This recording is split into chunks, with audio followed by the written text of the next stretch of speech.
What's up, y'all? It's your boy King Chiro. And I'm King Cushy.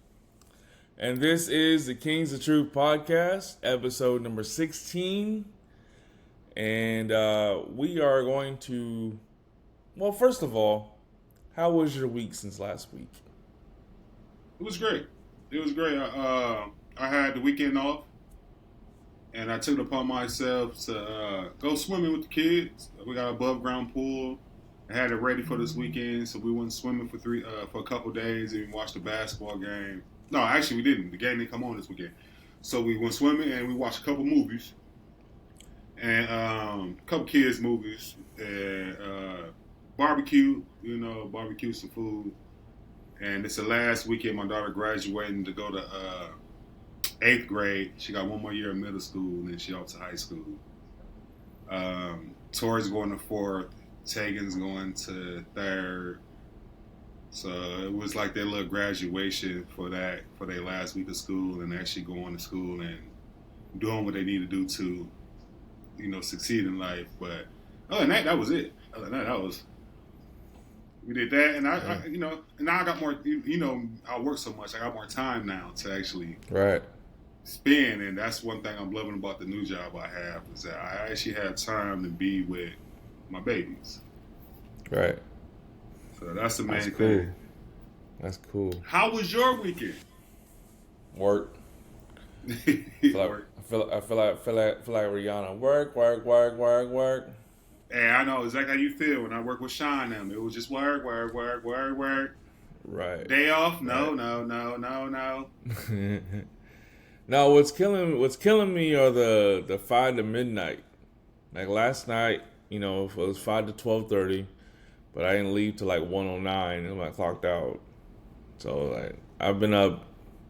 So I didn't get home till about 1:30, almost 1:40. And all I did was shower and go right to bed. I didn't do nothing else. I was like... So remember I was telling you about that shift? I said one thing I didn't like about the third shift was I couldn't do nothing. Like I go in at this time and then I get off and then I sleep. And it's like I couldn't do nothing. And one thing I like about this job, I go in early. Right. Where if I have to stay late, I had to stay late today. A couple things happened yesterday. One guy called out, got sick, got a doctor's note. He out for 3 days. We only got 3 drivers. One driver on vacation. The other one got sick for 3 days. And then was one driver, Louise. And not Louise. It was, I forgot his name. Forgot his name. But he's doing multiple stores and multiple trips. And it was like, I can't leave until they get back. In my head, I'm like, I better be home by 2:30. So I went to the bathroom, came back. When I see he was there, I was like, my God. And he'd tell me, like, Nick, these people don't deserve jobs. I do all this shit, this, and they go to less runs than me. And I'm seeing it. So I'm like, you by yourself knocking this shit out. He live right around the corner from me. I mean, you're a hard worker. So whatever he ever asked me to do, I'm always going to go above and beyond for him because I know he'll do the same for me. So he showed up, and I was like, cool. And, I'm like, okay, I'm on my way home. So I was like, I'm on my way home. Went to Winco, they didn't even have my motherfucking beer. I said, I can't even do my beer on the podcast. Say it ain't so. They didn't have it. So I got a bottle of champagne. I said, I'm going to drink some champagne in it. Okay. Well, you got Brute? Yep. Yeah. Speaking of champagne, so I got to talking to Johnny yesterday. So I told you this morning, I took him out to breakfast this morning. Yeah. So I'm like, we've been to all sorts of places, Sloan's, Louise's Pantry. I'm like, is there another spot that you can think of near your house that's not as expensive as Louise's Pantry? Because Louise's Pantry, I could spend $60 just on the two of us. And I wasn't trying to spend those $60. He's like, oh, I can't think of anything. And, so really there's nothing around where he lives at. That's a decent price. So then we ended up, I took him, the reason why I'm talking about champagne, because he's like, he said, I got champagne taste on a beer budget. I'm like, you ain't got no budget. You ain't got no money. I'm like, you barely got water with lemon.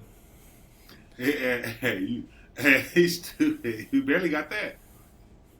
And then, but you know me too. It was all text, and I'm very, what's the word? I'm a grammar Nazi. So when it comes to Oh it, yeah, like, yeah. You are. yeah. You are. So he I know sent that it for a back. fact. He said he's champagne budget, but the way he spelled champagne, it's spelled campaign, and I'm like, you know what I'm saying? Like, you sitting at home all day, you can't figure out how to spell champagne, bro. So you got a smartphone. You ain't gonna use the AI that's in your Right, phone. right. Man, Johnny's the type of person, he'd be like, hey, what's this? I'm like, bro, you got Google on your phone just like everybody else. Why don't you Google that shit? Oh, it's quicker if you tell me. I'm like, I'm gonna It's do the quicker same if you shit. Google. It's quicker if you Google. Right. Now, especially, you just gotta talk into it. Yeah. I can only imagine Johnny talking to it like, hey Google. He said he's stupid. He said, Google, what is one taco with no cheese? A quesadilla. It's a quesadilla. A tostada, motherfucker. What the fuck is you asking Google dumb? I hate when people ask Google dumb questions. Right. You know what I'm saying? Why is the light green? Bitch means go. You don't gotta ask Google that. Use your brain. Right. No. I took him out. I had my chiropractor appointment this morning, 8:30, and I picked him up right after. I actually got to my chiropractor appointment early, like half hour early, because I had woken up at 6. I only got like 4 hours sleep. I got up at closer to 7, knowing I had to be at the chiropractor at 8:30. So I went to Dutch Bros, got me some coffee, and I got to the chiropractor about 30 minutes ahead of time, and so I got out early. And I tried taking this spot called it's called Casa de Mariachi, and Casa de Mariachi. Yeah, so it's That's basically a house the of whole. bands. Well, it's a house of like all the famous mariachi singers from Mexico. Okay, there we go. But Casa means house and mariachi means band, so that has to be a house of bands. Really. Well, like, and the kind of the genre of music. Yeah.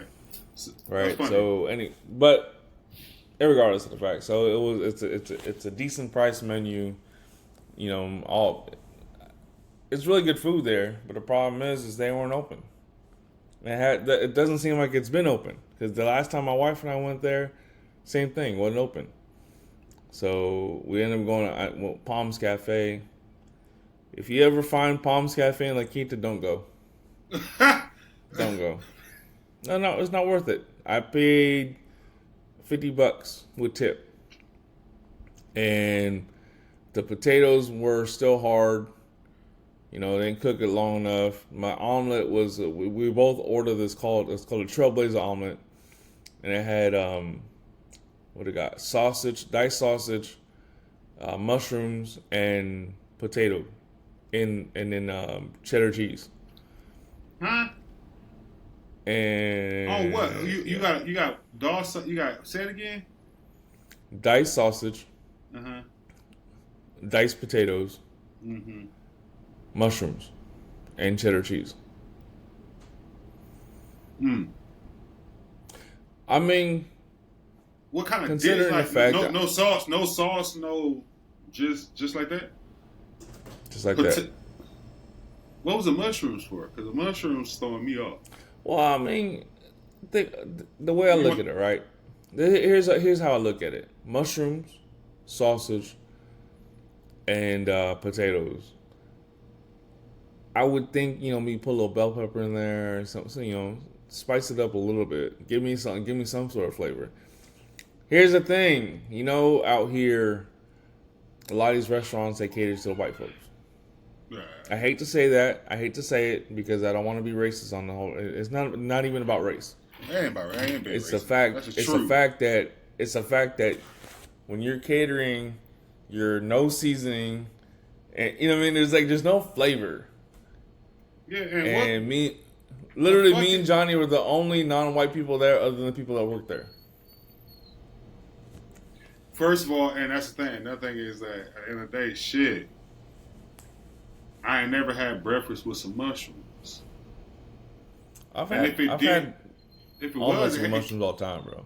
uh, that's different. That's Like when what I'm I saying. like If it when I was, like when I took you to Goodies. Remember I took you to Goodies, yeah. and they have a Goodies omelet there, and it has ham, bacon, sausage, mushroom, bell pepper, potato or hash brown. Um, but I mean, it actually has flavor to it. You know what I mean? No, Cheese, all that. but you didn't have no This cheese. one, this omelet just seemed bland. And No I'm so glad there was cheese. hot sauce on the table. I kept, and I don't really put hot sauce on anything, but I was taking that Cholula hot sauce and just pouring it all over my omelet, man. I'm like, this is a boring ass omelet. Exactly. What I'm saying is like you said, bell peppers, onions, something with Right, something that you have to right, season that pan with to get that flavor out, to get that. exactly. Some, put a little garlic in there or something. You need some aromatics, but Yeah. also too is then they're like, get a half order of the biscuits and gravy for $1 more, or a pancake. And so Oh, Johnny that's. got a pancake. I got the biscuit gravy. I love my I was about to biscuits say, gravy. I knew what you got, the biscuit and gravy. Hey, that apparently they make the gravy fresh every morning. That shit tasted old. That shit tasted like, and then she's like, at first she's like, it's cold. I'm like, well, it's cold too, but it also tastes old. It's a little She sour. said the gravy was cold. Yeah, yeah. I told her that the gravy tasted old, and Oh, she's like, "Oh, the gravy's cold." I'm like, "Yo, it's cold too, but also it tastes a little sour." and So, you know what's crazy though? You know, because you work in restaurants. You're not stupid to know right, that you're not gonna know that they gonna throw some old shit on you. right, Cause that's what my thing too. When I go to a restaurant, treat me like I'm gonna pay. Treat me like that though, and I want to make sure. I want to make sure I get some type of good feeling out of it. Don't please don't give me some right, old shit and I taste it. And I'm like, hey, right. because ain't no we all can make some good gravy, fresh. It don't take that long to make gravy. It don't take that long.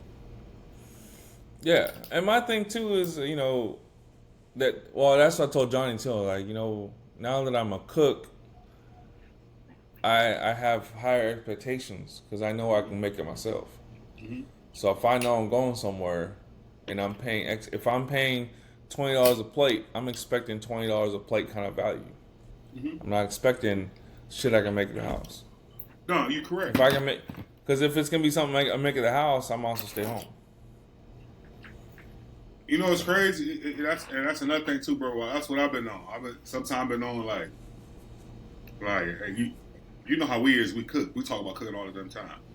So it's like Mm-hmm. if I go somewhere and I don't get what I'm looking for, I'm gonna take your recipe. I'll go online, look and see what you did, and see what you done, and go home and make it. And Right. feed it to my kids and realize there's an expensive budget because I'm thinking about doing certain things too, food reviews, and you know, Right. what can you survive on if you do have this? Because everybody say food high, food high, but yeah, everything high, you still taking your ass out to eat. That means you Right. can't cook. You ain't at home Right. cooking. But also things are high, but there's margins. So if I bought a steak for $10, let's just say I bought a steak for $10, but you're still charging me $40 for that steak. Mm-hmm. That's a $30 margin. At what point between the 10 and that 40, if you give me if you're giving me a $5 value, that doesn't make sense to me. I have to Well, see that $40 fucking value. yeah, and that's why I feel There's like margins. yeah, I mean it's margins. Also feel like as you think about the margins, bills. A company has bills. They got light, Right. electricity, same thing you got at home. Then they have the payout on employees. Hence the reason why everybody feel like once they work somewhere a year, they automatically is the boss. Get your raise and learn something else as you grow with the company. We notice this grow with the company, you become something. But you can't come in a year later and be like, oh, I can run this better than them. Then why aren't you doing it? Like, ain't you gonna run it better than them? Why don't you go get a business and run it? And when you realize business, it ain't everything the same. As the margins go up, yeah, if you give me a $10 steak, it's $40. I'm gonna look at the steak. And you know me, the first place I'm going is Costco. What that New York steak at? I got New York strip here. I got this. You know, Costco like to treat their customers right. Yeah, how much for 2 steaks at this X amount is at the price? And you'll look at it and you go, okay. Because they ain't giving you a good thick-ass steak. When you get that shit from Costco, you realize a good thick-ass steak. And after that, I start going to places, Stater Bros, all types of shit to see what they got, see what somebody else got. Right. It's a choice of meat. Like you said, and if you cook at home, you can have the same quality as a restaurant. But nowadays, people so lazy that they technically just spend their money on everything. You know, everybody want to go out every day. Right. Everybody want to party. Them people don't understand. There's this thing called life and bills and being not even say being responsible, but don't want to be that person that having a roommate. Because I don't want to be that person. So I ain't never had a roommate a day in my life. And I'm about to be 40. The reason why is because I ain't never in my life gonna have a roommate. I'm about to work hard enough to make sure I have what I want. So if it's having this and working this, you need a job that pay you more. That means you worth something. Go harder. Go try to do another harder job and gain somewhere. You know, being 1 year, 2 years at a damn job don't get you nowhere. You know what I'm saying? Being 1 2 years at a job don't get you nowhere. You see the Duros. You know what I'm talking about. Where my league. You know what I'm saying? You see it's a lot of people you can name. You see what I went through and these people right now in their life still doing the same shit. And it's like, damn. But then say, I don't like Nick and Ray. I don't like both of them. That's fucked up because we both our age with a family, with a wife, working our ass off, have a home, drive cars, go do what the fuck we want to do, go to anywhere, invite a friend out, come on bro, come eat with me, come chill, take a seat with me. You know what I'm saying? Hey, but what was you saying? Where my leads? And he had David Bus right now, huh? Hey, yeah, shout out to Ashton. Shout out to Ashton and Holly. Yeah. No, I'm only saying that because they watch the videos now too, bro. They watching the podcast. Well, shout out to Ashton. I ain't shout out to Holly. Ashton one day had me in the back one day. Why the fuck? You know, I talked to Marino and Vinny, right? And he used to be like, where my leads? I'll be back doing some paperwork, you know, fixing their time clock, making sure they payroll correct. Everybody got all their time in. And I'm doing this. I'm like, man, where the fuck is it? Where his leads at? Really, where is his lead? So I got to come out. Jake right there. Jake get nervous. Jake look at me. You know how Jake is. Jake like, I said, man, who the fuck is saying where my leads at on the radio so motherfucking much? Right? And Jake just started rolling. He could tell, oh, Nick irritated, but it ain't me. He finna go say some shit that ain't never. Hey, man, don't ever say that again. Hey, man, stop doing that. You yell out a name or something. Where my leads? I'm here on the radio all day. I'm doing something. And then after that, Ashley said some funny shit to me one day. And I was just like, because remember I hired him due to Holly. So I never really gave him no interview. I didn't get a chance to ever pick his brain, really, and figure out who his Ashley. I just remember that they used to kick it with Daryl and them at first, and they knew the other girl that worked there. And it was like, okay, she wanted her homegirl to get hired. I got her homegirl hired. Her and Daryl hate each other. Somehow, Daryl and Holly become cool, and they kick it with Ash. And then Nick, you got to put on Ash. Okay, bring him in. I got him. You put on Ash. And you get there, and it's like, once you sit, you know what I mean? Once I sit down, I'm there. I'm like, wait a minute, who the hell I hired? And what the fuck is going on? Because they knew, get Ray out of there.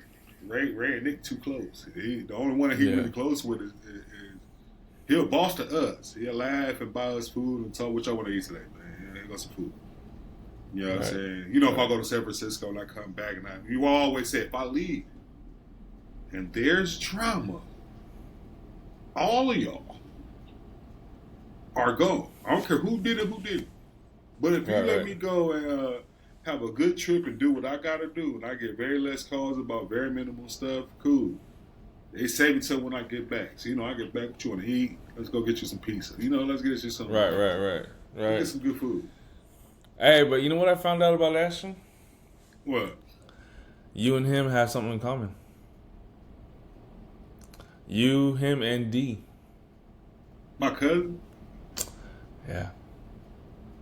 He's from Mississippi too. There you go. There, it was something about him. Like if I could put my finger on it, figure out. Yeah. And I'm always making fun of him too. Like, I walked in one day, I'm like, "There's my favorite white guy." You stupid. I would mess with Ashley Hey. too. And it's funny because I never could figure it out. But you gotta remember, they was there before D. Yeah, I know. Yeah, but he think he been there the whole time. You gotta remember, he don't know that it was a whole nother team and a whole nother group of crowd. But remember when he came at the end, they That's was good. already, Yeah, I was already been pretty much done at that point when D got there. But the problem with D is he thinks he's the original of all sorts of shit. Ain't nothing happens without D. Oh yeah. He said no. That's cool. He all said I was But top seller. but D doesn't happen without pre-cum. You stupid. Don't do my cousin like that, man. I sure did. Fuck it. I don't give a fuck. What's he gonna do if he sees me out in public? He ain't gonna beat my ass. He's gonna be my friend. And not like you have beef. Y'all work with each other, so he should know. Ray always say. I'm gonna just talk shit. I talk shit to Ash, and I'm gonna talk shit to D. But you also the same person. Oh, Sid popping off. Hey, Sid. Mm-hmm. Okay, all right. You look just like me. We see you look just like me. Is the having my mic hooked up, is that better than my laptop mic last week? We can hear you better. Last week, yeah, I can hear you a lot better now. Last week, I had to turn up your volume like 200%. That's what he was saying. I forgot I had this fucking thing, and it's just a USB, so I could have just plugged it in real quick, but... Yeah. Cool. Yeah, that's cool too. Just me being a fucking engineer and having a studio. Here we go again. Nah, he could put like a little microphone piece on it. I'm a music producer. I am. I am. I'm gonna get all this shit set up. Fucking Ray always. Hey, me and Ray go. Hey, me and Ray go back at it all day. Hey, he be like, Wisconsin. I'm like, yeah, I'm from Wisconsin. He's like, yeah, he be like, that's the thing you say, McCann. I'm like that. Yeah, I'm like, I'm from there. And he always pumped it funny like. Hey, you know what's also from Wisconsin? Kikkoman soy sauce. Oh, you can't see it. Kikkoman soy sauce. Kikkoman soy sauce is made in Walworth, Wisconsin. That down the road. Do you know that? You also know that I used to work with CJ Foods, which is Bibigo, right? And they own the Lakers jersey, and they do that too. And also, they have another warehouses. They have 3 warehouses. One of them is in Beaumont, which is right down the street from us, and another one is in Minnesota. And Minnesota push out everything towards the East Coast too, that they sell, and the Midwest have a lot of sale of Asian products. I was sitting back like, I ain't learned about this till I got here. Minnesota got like a bunch of East Asian, South Asian people out there. Oh yeah, Cambodians and Laotian and basically the offshoots of Vietnam. Okay. Yup. Hey. I was surprised when I was firefighting. Still, we had to do like do people's fire inspections and shit. Just going through these small little mom and pop shops, like how certain. I remember one, like they had some kind of shit for if you made T-shirts, you needed this plastic design they had to like customize T-shirts. They're the only people in America that do it, and it's just like in this little warehouse in this town in Wisconsin. I'm like, damn, that's dope. And there's a lot of those little shops that you don't like CNC shit that do pieces for like airplanes and shit, and you're like, oh, right here, all right, that's cool. Right. That's dope because we see it all the time. Like we drive past a lot of things. Right? We especially in San Diego. I live by when I grew up by the fucking Navy. I grew up in National City in Southeast San Diego on 30th Street. That's right 3 blocks away from my apartments I used to live in, and then I lived in Miramar. That's where the Air Force at, and I used to work on Miramar Road, right across the street from them, and we all know Oceanside is where the Marines, and we also know, we also know. Ray said, unfortunately, I can tell your face you want to say that, but we also because you and I know of Moreno, who's from Oceanside, and he swear he lived in San Diego. No, that's Oceanside. It's still San Diego, but it's like you on your way out. You on your way out. Right. That's the northern tip, bro. After that, you in LA County. Man, you know when you were in San Diego County when you coming from LA when you see the nipples. Yeah, the nipples. Look, when you see the nipples. Okay, I'm gonna be by Oceanside. You know, and then you start driving down, and then you're like, okay, I'm here. You see Sorrento Valley, just know Miramar's coming up. And then if you get all the way down to the 5 downtown, like where the Padres Stadium at, it's literally right around the corner from the Navy. Ray tell you that, that's right there. It's but a couple blocks you can go, and boom, you right there by the Navy base. I don't remember if I've been to Miramar. I was on the other Marine San Diego base. I've been on there a couple times. What was that? What was this? Do you remember the zip code? Of all things you can remember, the zip code is gonna be one. If you was on the airbase, it was Marines, but I know my buddy, he did like some kind of air job. I don't remember. He didn't fly. He was some kind of ground fucking. I don't know. Hey, Ray, shut up. Because I know every zip. You know, I thought it was near me. Do you remember? You don't. So you don't remember? I don't do it. How many Marines? Remember the house number? San Diego. The major one is Oceanside.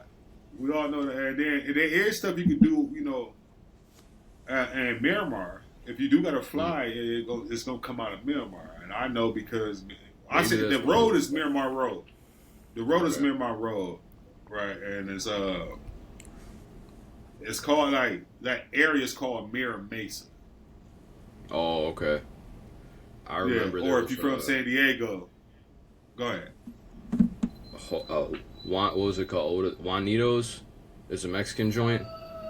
Yeah. It's like everything Nitos was delicious, but I think it was a Juanitos that was close to across the street.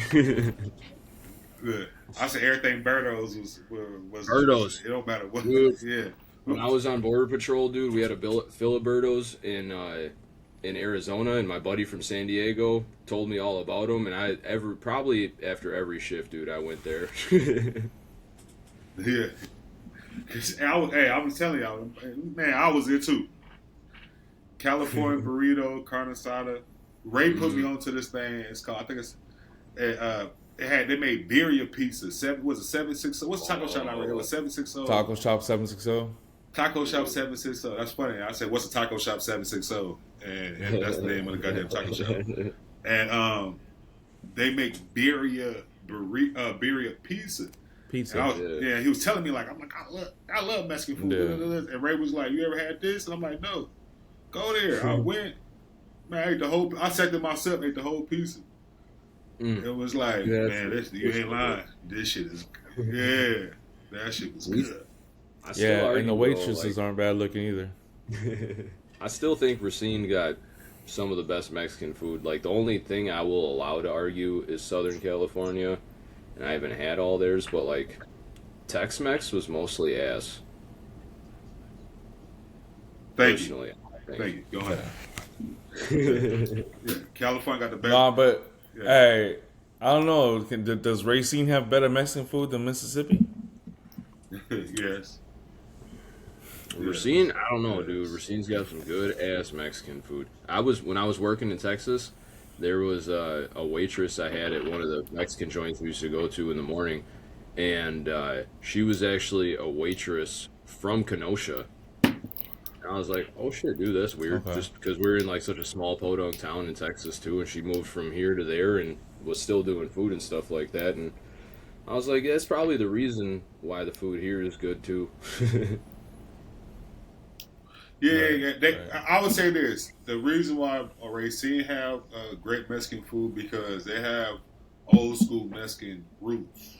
Mm-hmm. So everything is you know how it is, right? When you go to a taco shop versus when you go to a Mexican restaurant, they more like Mexican restaurant.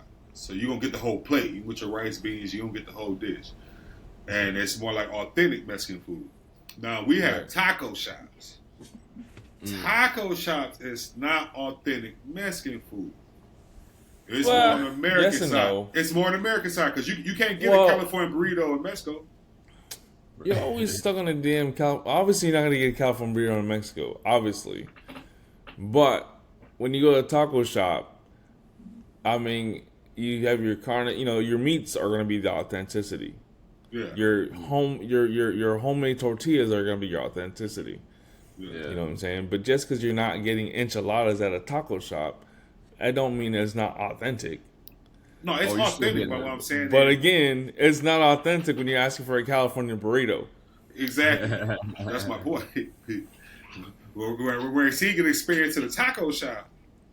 Right. You feel what I'm saying? It's a taco shop like a liquor store. I'm on every corner. Right. And I know guaranteed there's a 24-hour taco shop because anytime I go to the bar or go out and I get fucked up, once I come out the bar, I'm looking for the 24-hour taco shop. Oh, we need more of those, dude. That's the other thing. I'm ready to eat this. I was like, where's good Mexican food around here, you know? And my cousin's like, well, we got the taco shack down the road. I'm like, what do you mean? What do they got? He's like, tacos. I'm like, what else do they got? He's just like, tacos. And we finally go up there and try it. And, you know, they're big-ass, same shit, kind of build your own. But it's abuelita and grandma in the back, dude, and everything's fresh and good. And they had more meats than any other Mexican place, you know, and, like, we went there all the damn time. Right. I mean, it's really cool when you can find a taco shop that'll sell you like lamb, or that'll sell you know or goat, you know, tacos and stuff. Just that to me that's more authentic when they actually do stuff outside of pork, chicken, and beef. Yeah. You know what I mean? Yeah, because they get your ass. Yeah, they eat a whole lot of. They eat a whole lot of different stuff than you think as far as well, like out here you have a lot of Korean barbecue spots that open up, right? But everybody's selling beef, pork, and chicken. Now, being that I was stationed in Korea, if they sold me Korean barbecue with dog meat, that's authentic. If it is, I'm a vegan. I'm gonna tell you that right now. But you don't know. You're bringing some authenticism. Yeah, some people never know. I tell you this though, some people don't know what they eat in their McDonald's period, but it tastes good.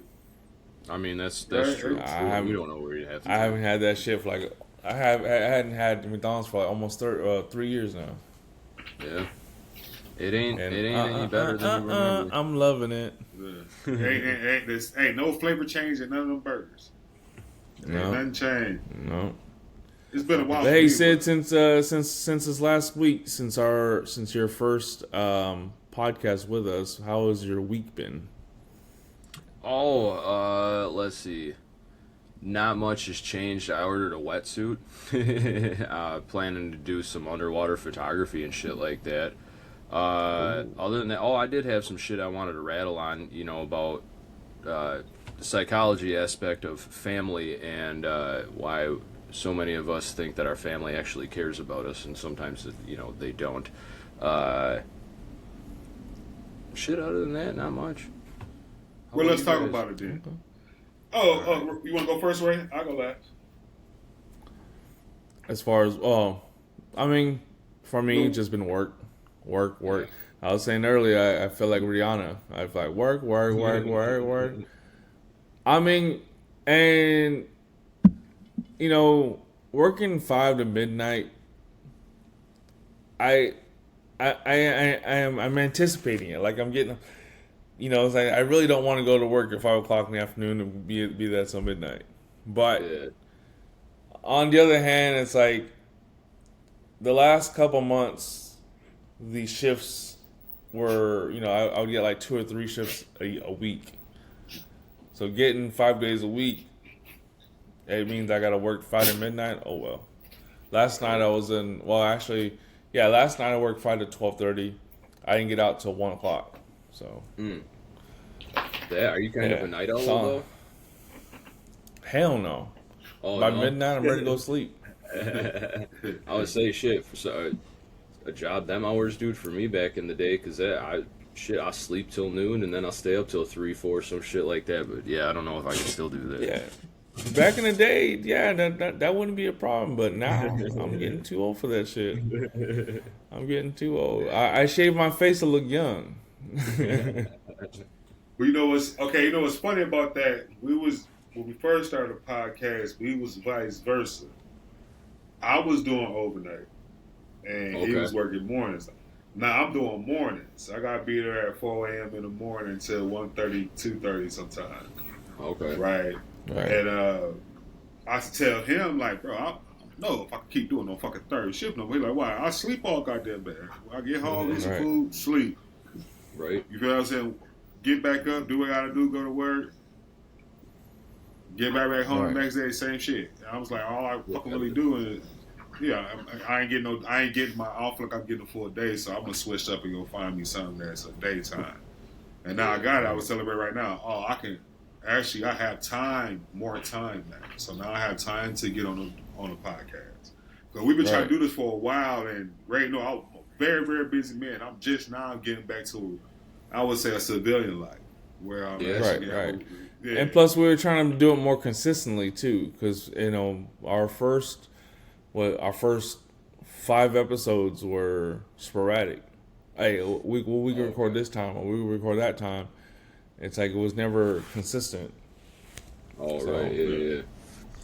That's good. And that's why, I mean, at this point, it's like, okay, now he works early in the morning, gets off mid-afternoon, and on the days that we record, I'm usually off that day, so that way there's nothing else going on. That way I don't, because I like to. If I go to work at 5 o'clock, I'm taking a nap at 2. What I mean, I'm getting me a nap before I got to get ready for work. So, but like, my thing is too, it's like he was doing, he would get off of work at 7, and then be in bed by like 10 or 11. And get a couple hours sleep before you go back to work. Yeah, that's really fuck. Right. And if you think about what he's doing, he's sleeping during the day. He can't do nothing. You can't do nothing at night when everything's closed, and you can't do anything during the day when you're asleep. Right. So change it up. Before I got that job, we would do this, and then we'd be on the PlayStation playing games. We'll just. It didn't matter what game it was, but let's try a new one. Let's try this one. Let's just play a game. Let's do this. Let's get on there. And the whole time, we could die right now, but we would sit there, hey, you just died, man. They killed me. Well, what about that game? It was basically like another damn podcast, but we on the game, but we ain't talking about the same stuff. We're just going through it like, damn, see, they're going to let them kill you like that. Look at you. You're on the ground shaking. Yeah, but it's what's fucked up when your own homeboy be like, well, you ain't gonna need these bullets, and come take your shit. Like, bro, you couldn't respond back with the bullets.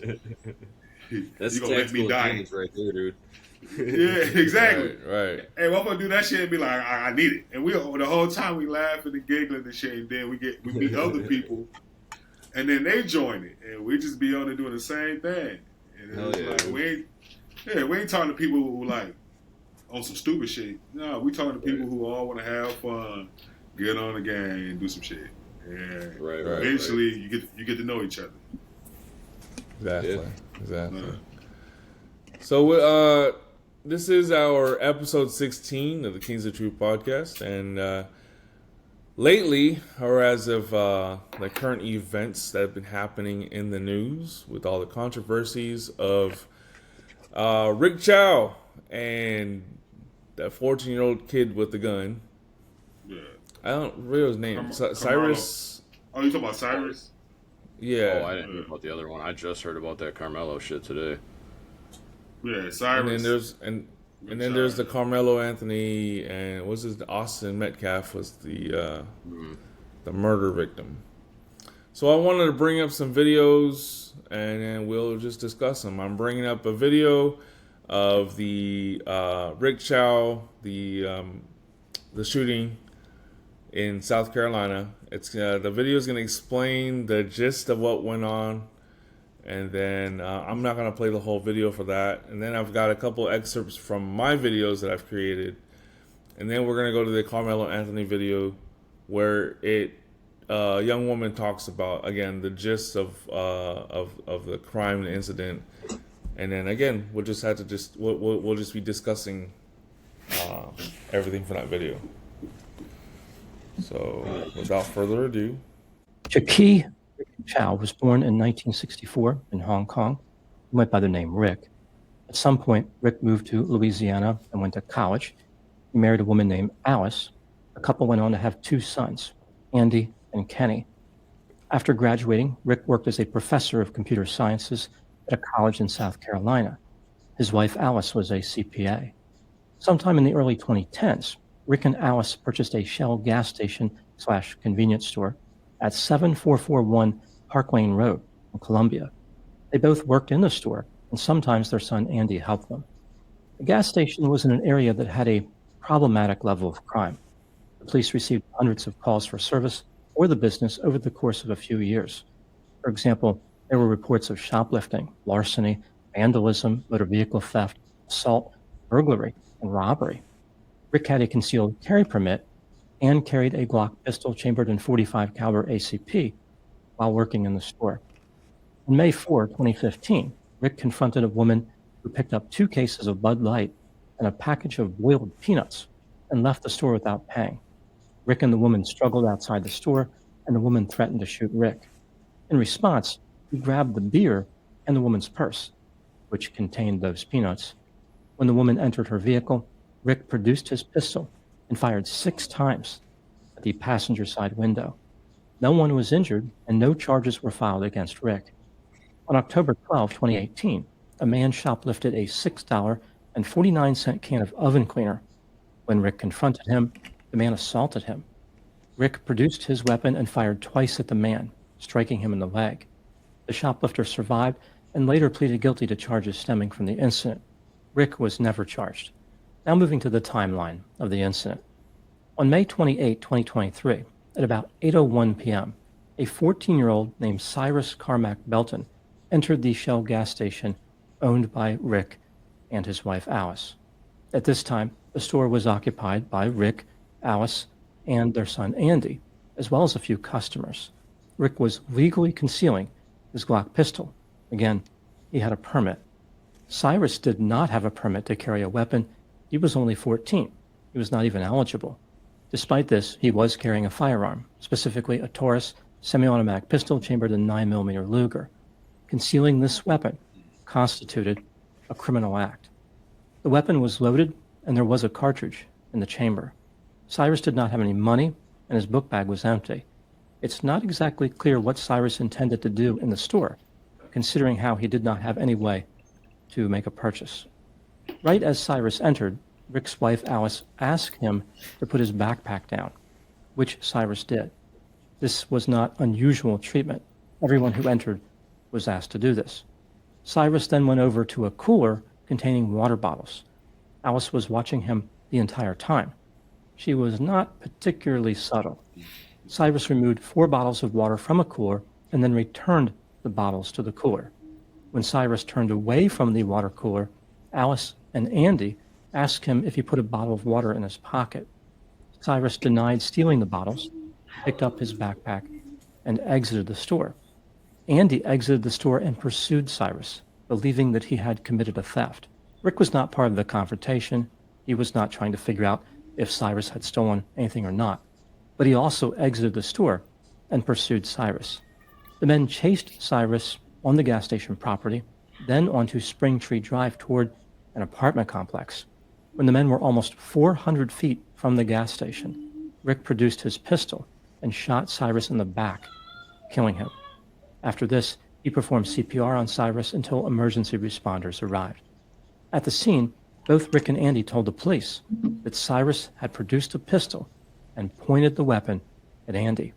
This is why Rick fired. He was provoked. The police located the Taurus pistol near the body of Cyrus.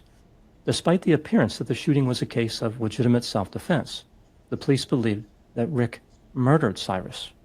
On the next day, May 29, 2023, they arrested Rick Chow and charged him with murder. Rick was held in jail without bond for about 3 years. His trial started on May 27, 2026. The prosecution argued that Rick chased Cyrus and shot him in the back. This was a clear case of murder, in part because Rick should have never pursued Cyrus in the first place. The defense argued that Cyrus was breaking the law by possessing the pistol. During the pursuit, he pointed his weapon at Rick's son, Andy. Rick fired to defend his son. This was a case of defense of another. On June 1, 2026, Rick Chow was found not guilty of murder. The criminal case is over. However, the family of Cyrus Carmack-Belton plans on filing a civil lawsuit against. All right, guys.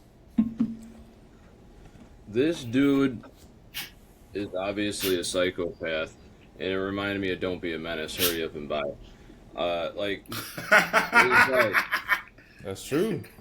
Why is she standing real shit, he right, cause why is she standing behind him? right there. Exactly what Sid said. I don't believe in left and right. I'm just for people, and like this is where it's hard because I've done the hard things before, and I know bad people can be bad, but like morally, as a society, we have to question. It's not what laws were broken, which I understand. We have to have laws for certain reasons, right? Like that's common sense. But if a teenager is stealing some water, there's a bigger issue at hand. He wasn't stealing fucking Kit Kats and Butterfingers and chips and fucking what, you know what I mean? Like, yeah, we shouldn't steal, but some people don't have a fucking choice, and I don't know the story like that, and I don't know if he brandished a firearm. If he did brandish a firearm, things happen, unfortunately, but the guy still chased him out of a store with a firearm over water, and like, that to the people, I'm losing people left and right because they think I'm some liberal cuckbag, whatever, blah blah blah, because I have compassion and empathy for other people and I want other people to do well with their lives. And it's like, so the right, they'll say, well, he shouldn't have broke the law. Oh, the family should have raised a better kid. How are you fucking helping? And all these people are godly people too, right? It's like, how are you helping anybody? And like I said, I don't know the case, but seeing as someone that, like Ray, rules of combat, we'll just say, or rules of engagement, if someone's running away, you don't shoot him in the back. That's just clear-cut case shit right there. But morally, this dude's already shot people multiple times. Obviously, he's never taken a firearms class before because he has no accuracy whatsoever. And then to chase a young kid out over a couple bottles of water with a pistol, people train, Navy SEALs, Delta Force, other people train to understand what fear is and understand what becoming defensive actually is and when you need to be defensive. And a store clerk is not in that position to make that choice. You can't, not only a store clerk, but you also got to think about it is that he also is the owner of the business. Yeah, and the reason why he could tell. I'm not saying what's right. What he's doing is right. What I'm saying is those people like that, they so tight with their money. They don't even want to. If you owner of anything, they say don't have to work there. Right. And I worked at Rite Aid. I seen different races steal. I seen a lot, and I worked at a good one too. And I noticed that there was some people who would just come steal. Yeah. Just to steal. That's what's called a klepto. Some people are kleptos, but it was like liquor, prescription, certain shit like that. But water, dehydration, right. It's crazy. My thing about it is, like it's like why?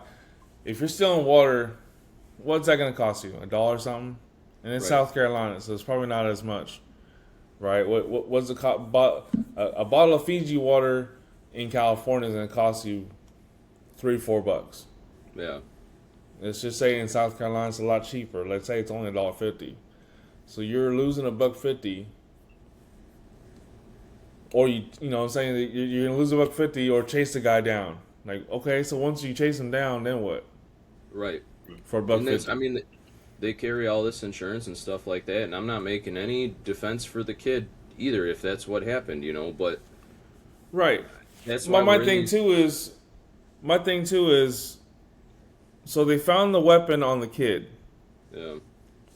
But I mean in the video it just shows him running off. Now here's my thing too. If you're innocent, you shouldn't be running. Yeah. But if you're scared for your life, then I get it. And if he knows, you think if he shot at one person, like all the people he shot at, they ain't telling the city. If you were around, see, you know what I'm talking about.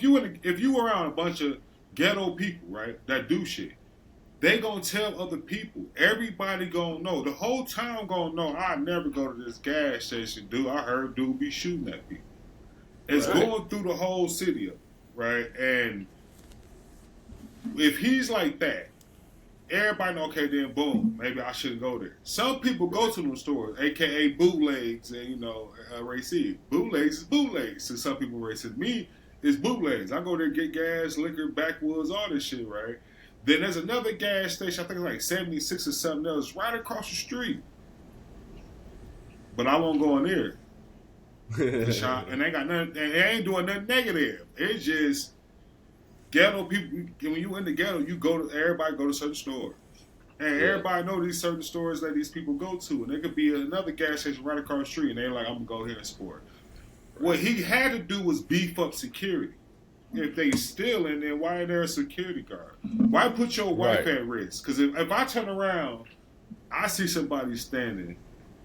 What the fuck do you want, man? What do you want? If I walk over here, I'll walk you around the whole store. I'll go down every aisle. If you follow me, I'll go down every aisle.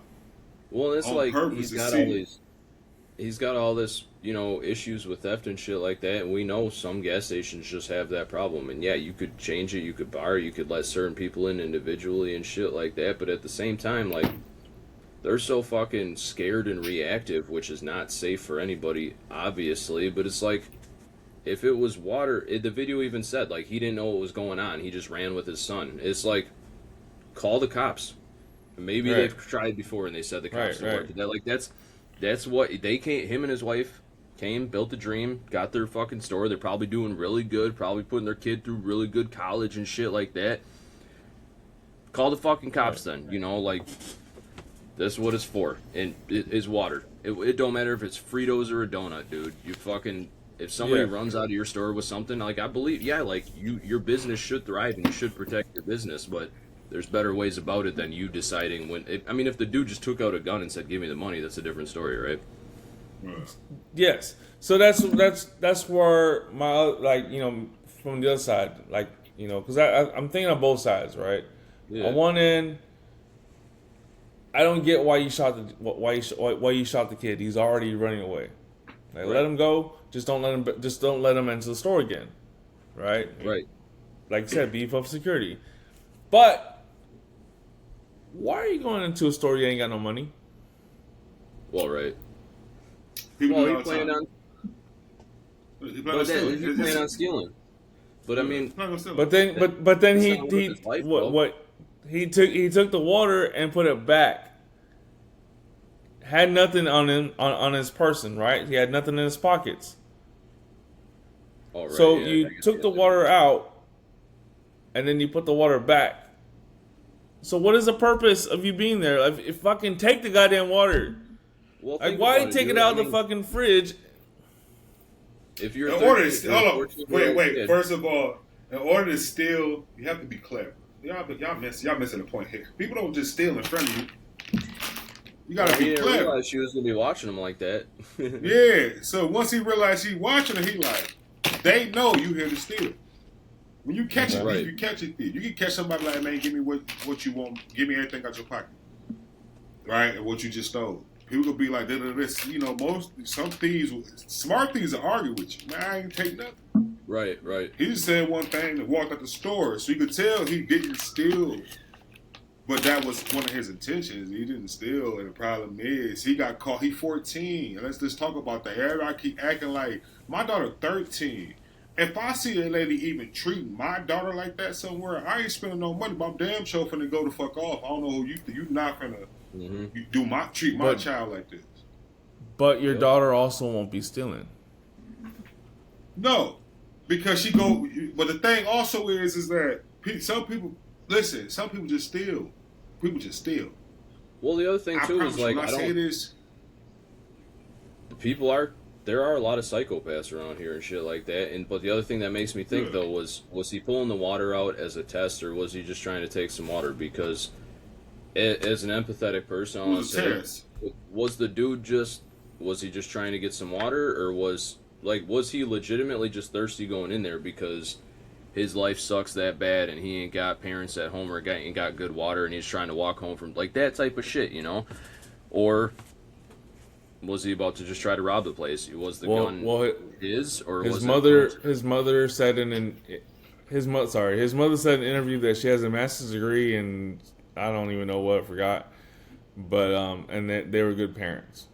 So yeah, I don't. They probably was great parents, but at the end of the damn day, a 14-year-old gonna be a 14. We all being 14, and I can literally sit here and say, as a 14-year-old, you damn right, I did shit on what a 14-year-old is supposed to. Right? Yeah, we did stupid shit as kids.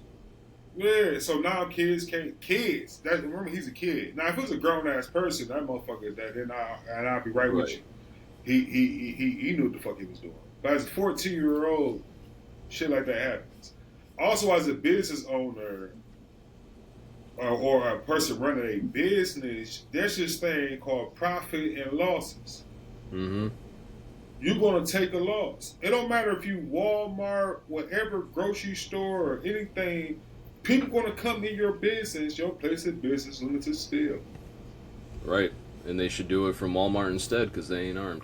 Exactly. Go to Walmart. Why you at a gas station? Ain't it true out in California though, where like they don't even pursue people if they steal like under 1,000? No, because 500. They give you fine. Yeah, we give you fine. 5,000 is a felony. Anything less than 5,000 is petty theft, and they're not allowed. And due to the insurance in California, you're not allowed to run and trail that person. Because if you get hurt, you can't sue us. Now, if he do something to you inside the store, because it's a sue me state. People go to jobs looking for lawsuits. People don't go to jobs and be like, I'm going to do a good job. They cut that motherfucker looking for a lawsuit. Yeah. Where they don't have to work. They make some money. You get what I'm saying? But also in the same state, homeless people don't go grab no.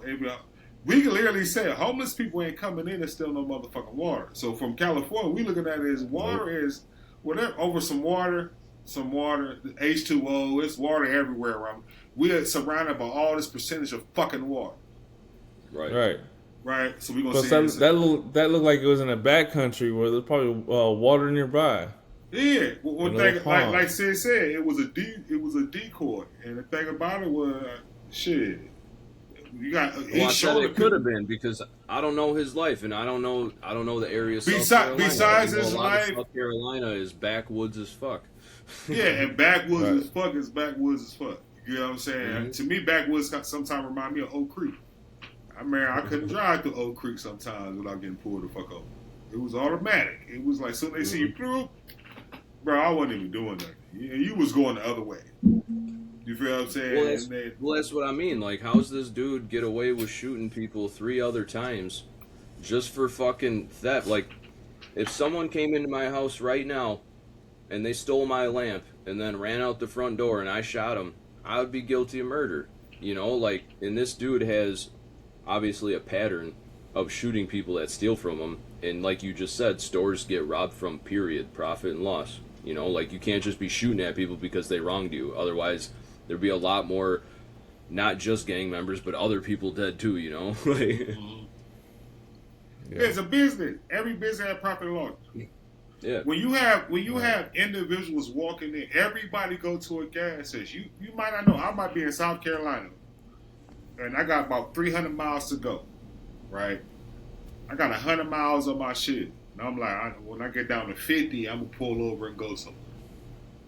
I don't know that neighborhood. This happened to me in Memphis. I went to Memphis, and they was like, the dude was taking something at the gas station, like, man, hurry up for this bitch get shot up. That's what I heard in the background. I said, shot up at a gas station? Like you will blow everybody up, okay? That's crazy. It's, you know, I mean, I'm San Diego, LA, all type of shit.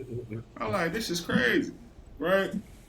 And when he said it, I just like, my dad was like, we just got here, so let me get a beer, man. Fuck that beer, Dad. Get them wraps. We'll get the beer when we get to Mississippi. Fuck all that shit. In order to get to Oxford, we had to go through Memphis.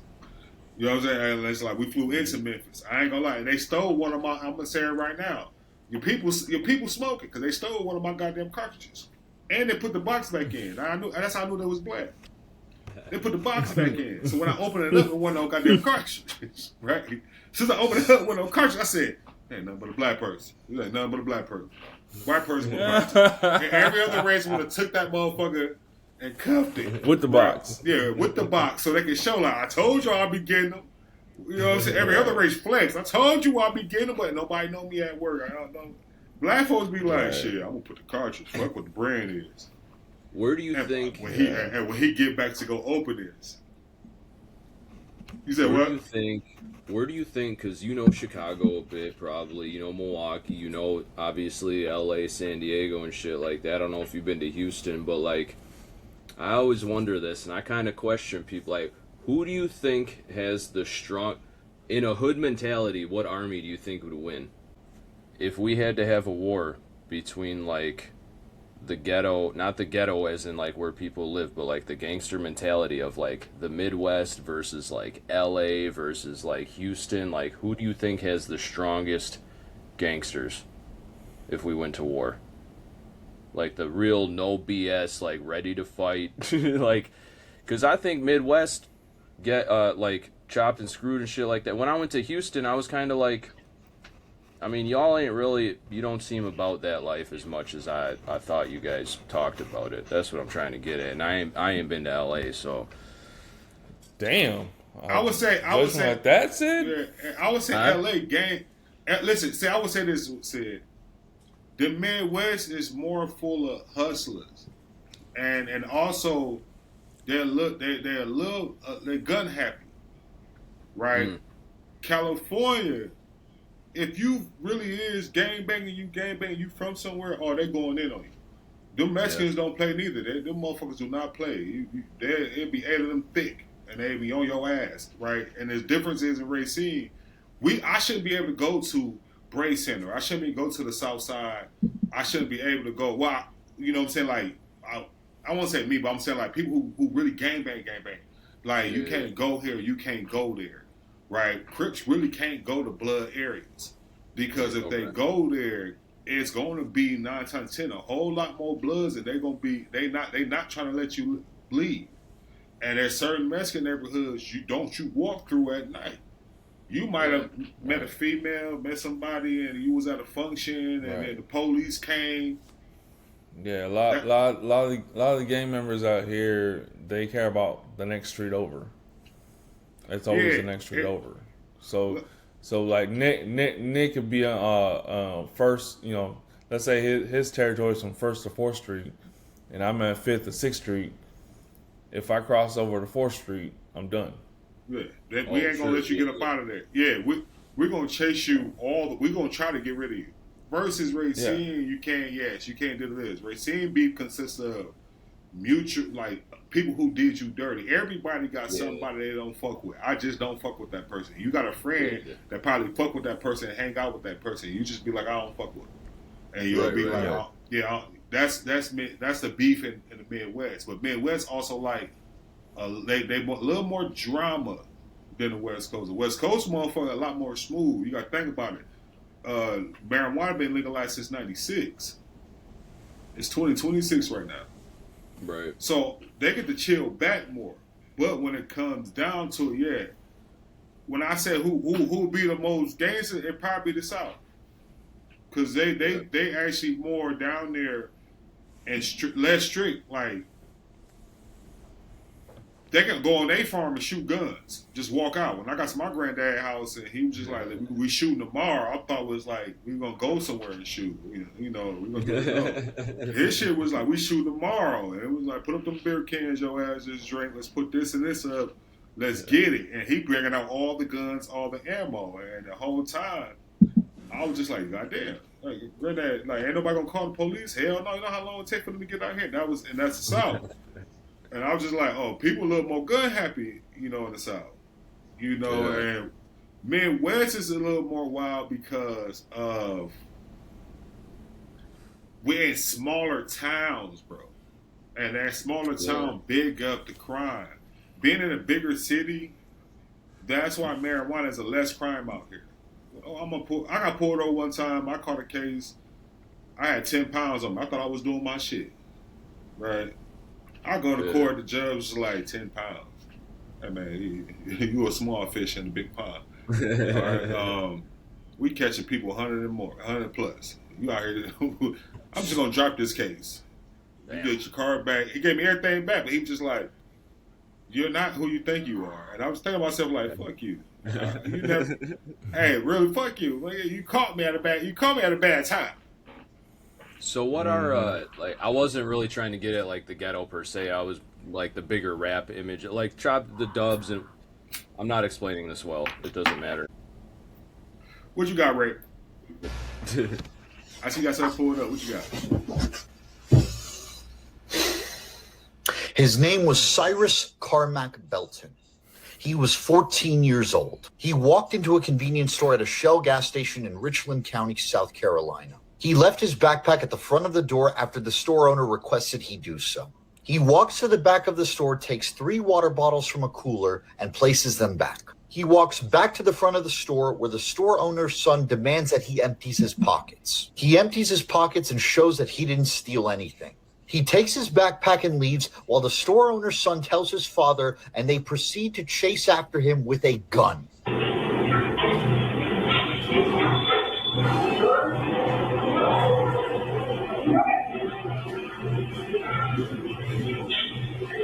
Cyrus tripped 3 times. The first time he tripped over his shoe. The second time he tripped and lost his phone. He trips a 3rd time and they claim that he pointed a gun at them. And while a gun was found at the scene, Richland County Sheriff Leon Lott said himself that there was no indication that Cyrus pointed a gun at the store owner. And the coroner of Richland County, Nadia Rutherford, said this: "It seems to be consistent with someone who was running away from the assailant. Yet somehow, some way, they shoot him in the back, and the trajectory of the bullet goes upwards and out through his chest." And I also want to make one more point here that a lot of people seem to be missing.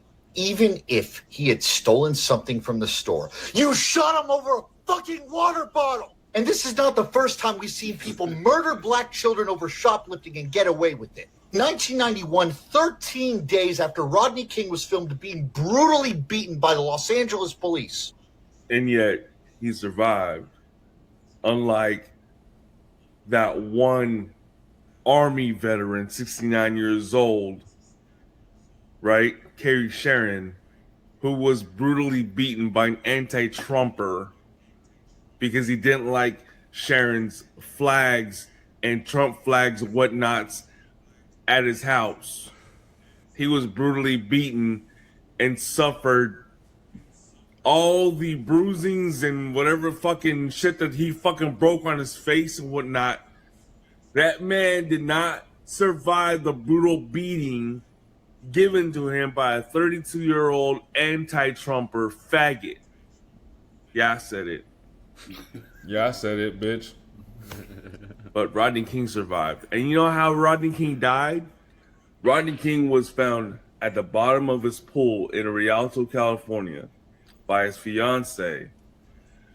Apparently this motherfucker had alcohol, cocaine, and marijuana in his system. And it was an accidental drowning. This fucker drowned in his pool in Rialto.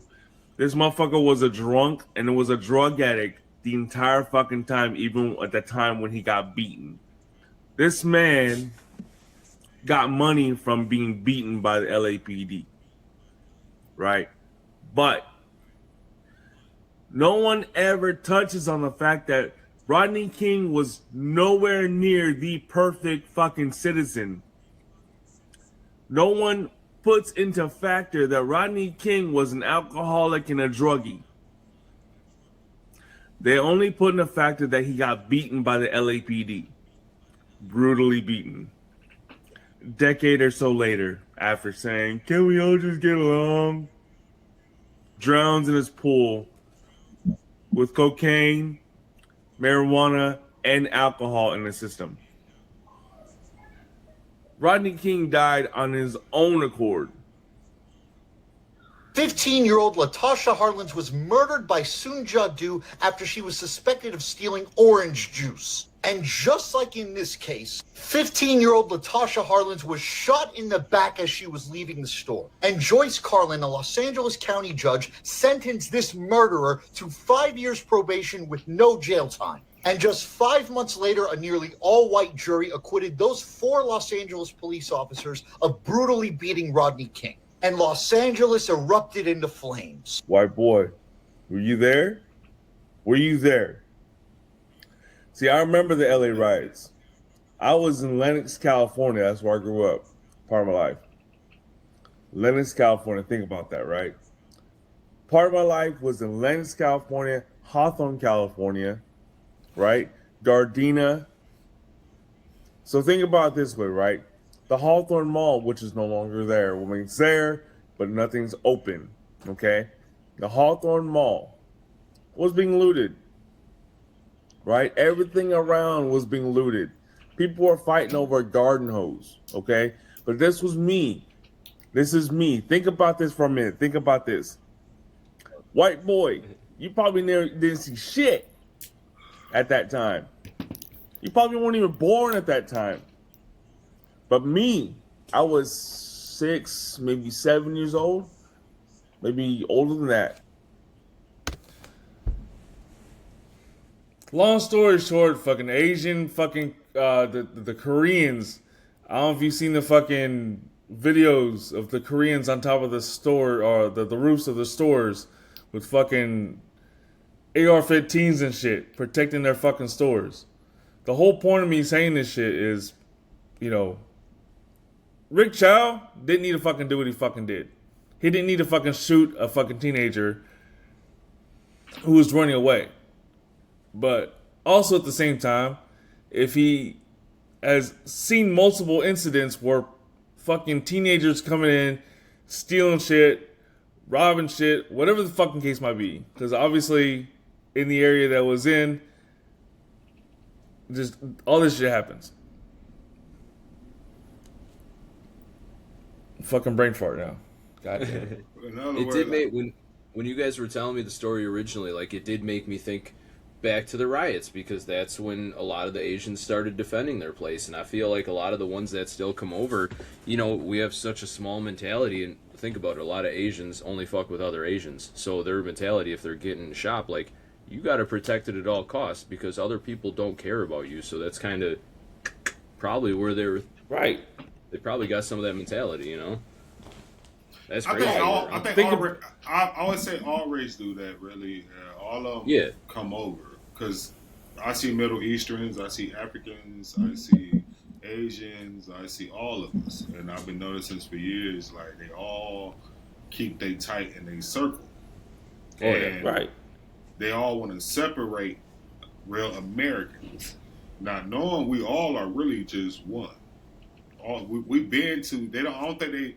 And they don't know the real American history because they hear segregation, but they never dealt with it. So to them, they like, I'm used to this and this and this and this. And that's what the kids nowadays are used to. You know, I went to white schools. I went to black schools. I went to Mexican schools. And I noticed that there is different situations when you go to school. Because school is a bunch of kids in there that are going to be kids.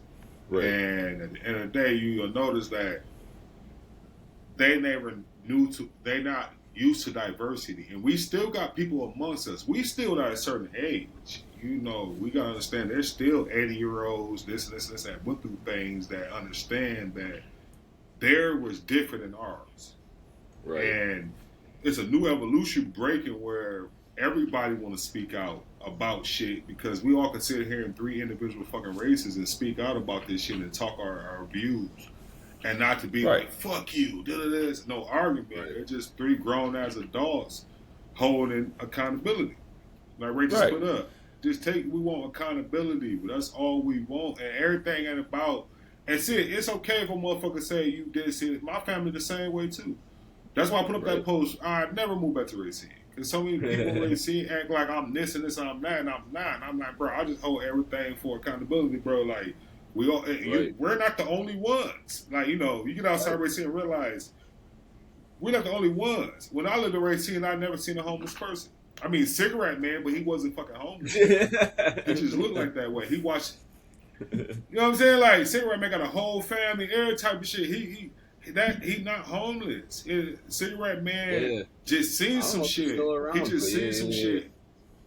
No, he passed away. He just seen some shit. He had a twin brother he watched get killed in front of his face. And after that day, he decided he never wanted. Yeah, he never wanted to talk. That's the story. You know, that's what's alleged going around. But at the end of the day, all he ever asked was for a cigarette.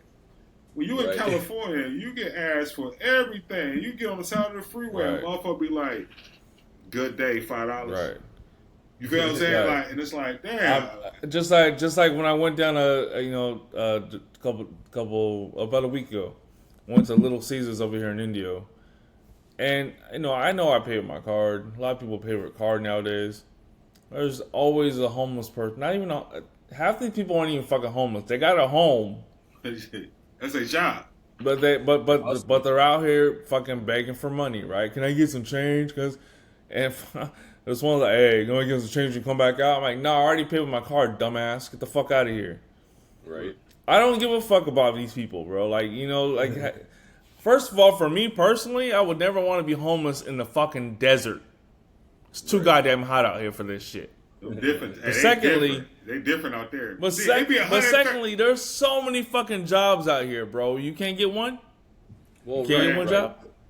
No, I see. This 100. It'd be like 120, 130, and you'll go get some gas. I promise you, it's always won't. And it's like, bro, stinking up the place too. Yeah, it's 130 motherfuckers right now here in Indio, it's 102. Oh shit, damn. It got warm today, but it was only like 86, 87 for us. Okay, nice.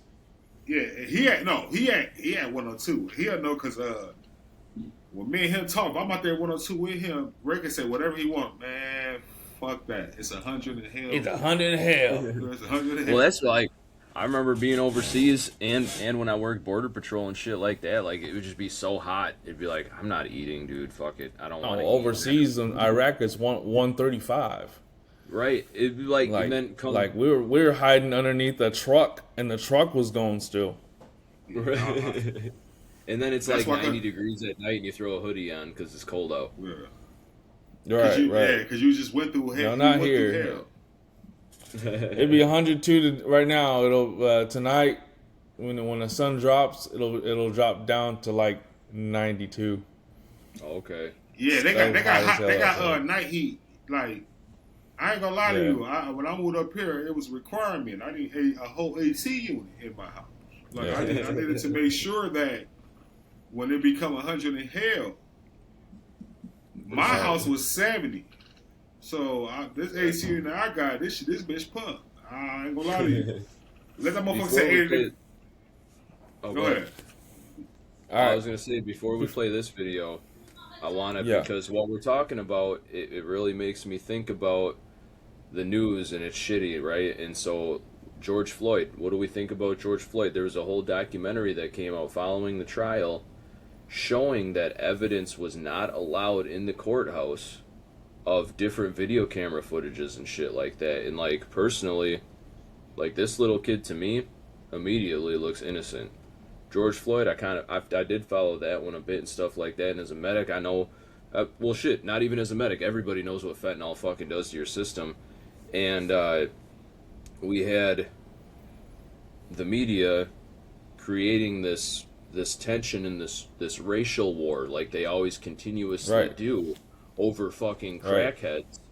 And I'm not saying anybody deserves to die, right? But when you swallow a baggie of fucking fentanyl, that's what's gonna fucking happen. Right. And then you paint it all on this, these fucking racist white cops, blah, blah, blah, blah, blah. I'm not saying they were good cops. Right. A lot of cops are shitty, and they don't hold accountability. The one thing you were just saying, and that's what I'm mad about. And, yeah, this dude, that fucking dude chased that kid and killed it. They probably planted the fucking gun on him, too. Fact. Because you know what's crazy? Why they ain't saying there was no fingerprints? Well, that would be my biggest question. It's like, did you print it? Well, and also, if you think if he's running away, how's he pointing the gun? We didn't. I mean, the video shows he ran off. You know what I mean? Like, we I don't see how. Yeah. How did he reach into his backpack to pull the gun out? Exactly. We watch him run off when he's scared for his life and trying to get away. That tells when he ran off. That tells you he wasn't. Yeah, so that's what I'm saying. It's like this whole thing doesn't make sense to me. And that's the reason why in my videos that I have on my YouTube channel, it literally states I do not stand with Rick Chow. Like as an Asian, I don't stand by him. You know what I mean? Like right. it was dumb for him to fucking shoot the kid. It was dumb for him to even chase the kid out. It was whether it's water, whether it was a soda, who gives a fuck? You know, at the end of the day. And think about it too, and as a dumb kid getting in trouble for some dumb shit, like you really do fear like you're gonna get in the worst trouble, right? Even if it's just petty, you're like, shit, like I'm gonna get in so much trouble. And then if this kid did have a gun and he tripped 3 times, if he was that scared that he was gonna pull a gun, why didn't he do it the first time he tripped when he was, essentially gonna be cornered? He would have did it a long time ago. He would have did it. I know me. I would have. Shit, if I did something this. But also, like you said, I also know me. If I'm sitting and I turn around, there's somebody just looking at me like. Now imagine being greeted at a fucking grocery store, and every time somebody come in, you got to go. What you doing? Right. You making pasta? No, I'm looking like it's a store. Black people. But go ahead, Ray. Sorry. Oh, My bad. Go ahead. I know y'all looking for accountability from the Asian community regarding Rick Chow and the murder that he committed. So on behalf of the Asian community, I take accountability for this man's actions. He was absolutely wrong for chasing Cyrus when Cyrus left the store. They wasn't even sure if the kid did anything wrong, which it turned out he didn't do anything wrong. So they chased him for nothing. But even if he did steal a bottle of water, 2 bottles of water, or 10 bottles of water, once he leaves the store, you don't chase. You're not only putting other people's lives at risk, you're putting you and your son's lives at risk. All for what? A bottle of water? So yeah, fuck that. He's wrong. And I don't care what anybody thinks. I'm standing on that. But now, black folks, you see what I just did? And I did that from the bottom of my heart. Because I genuinely believe that he was wrong. But when things happen to Asians, from the black folks, we gonna need y'all to take some accountability as well. It's only right. Accountability for what? We don't even do nothing to y'all, y'all might say. Okay, y'all might just not know. Well, let me put y'all on. Right here, an 84-year-old man was in front of his house minding his own business, and a young black man ran up on him and violently pushed him so hard that he died.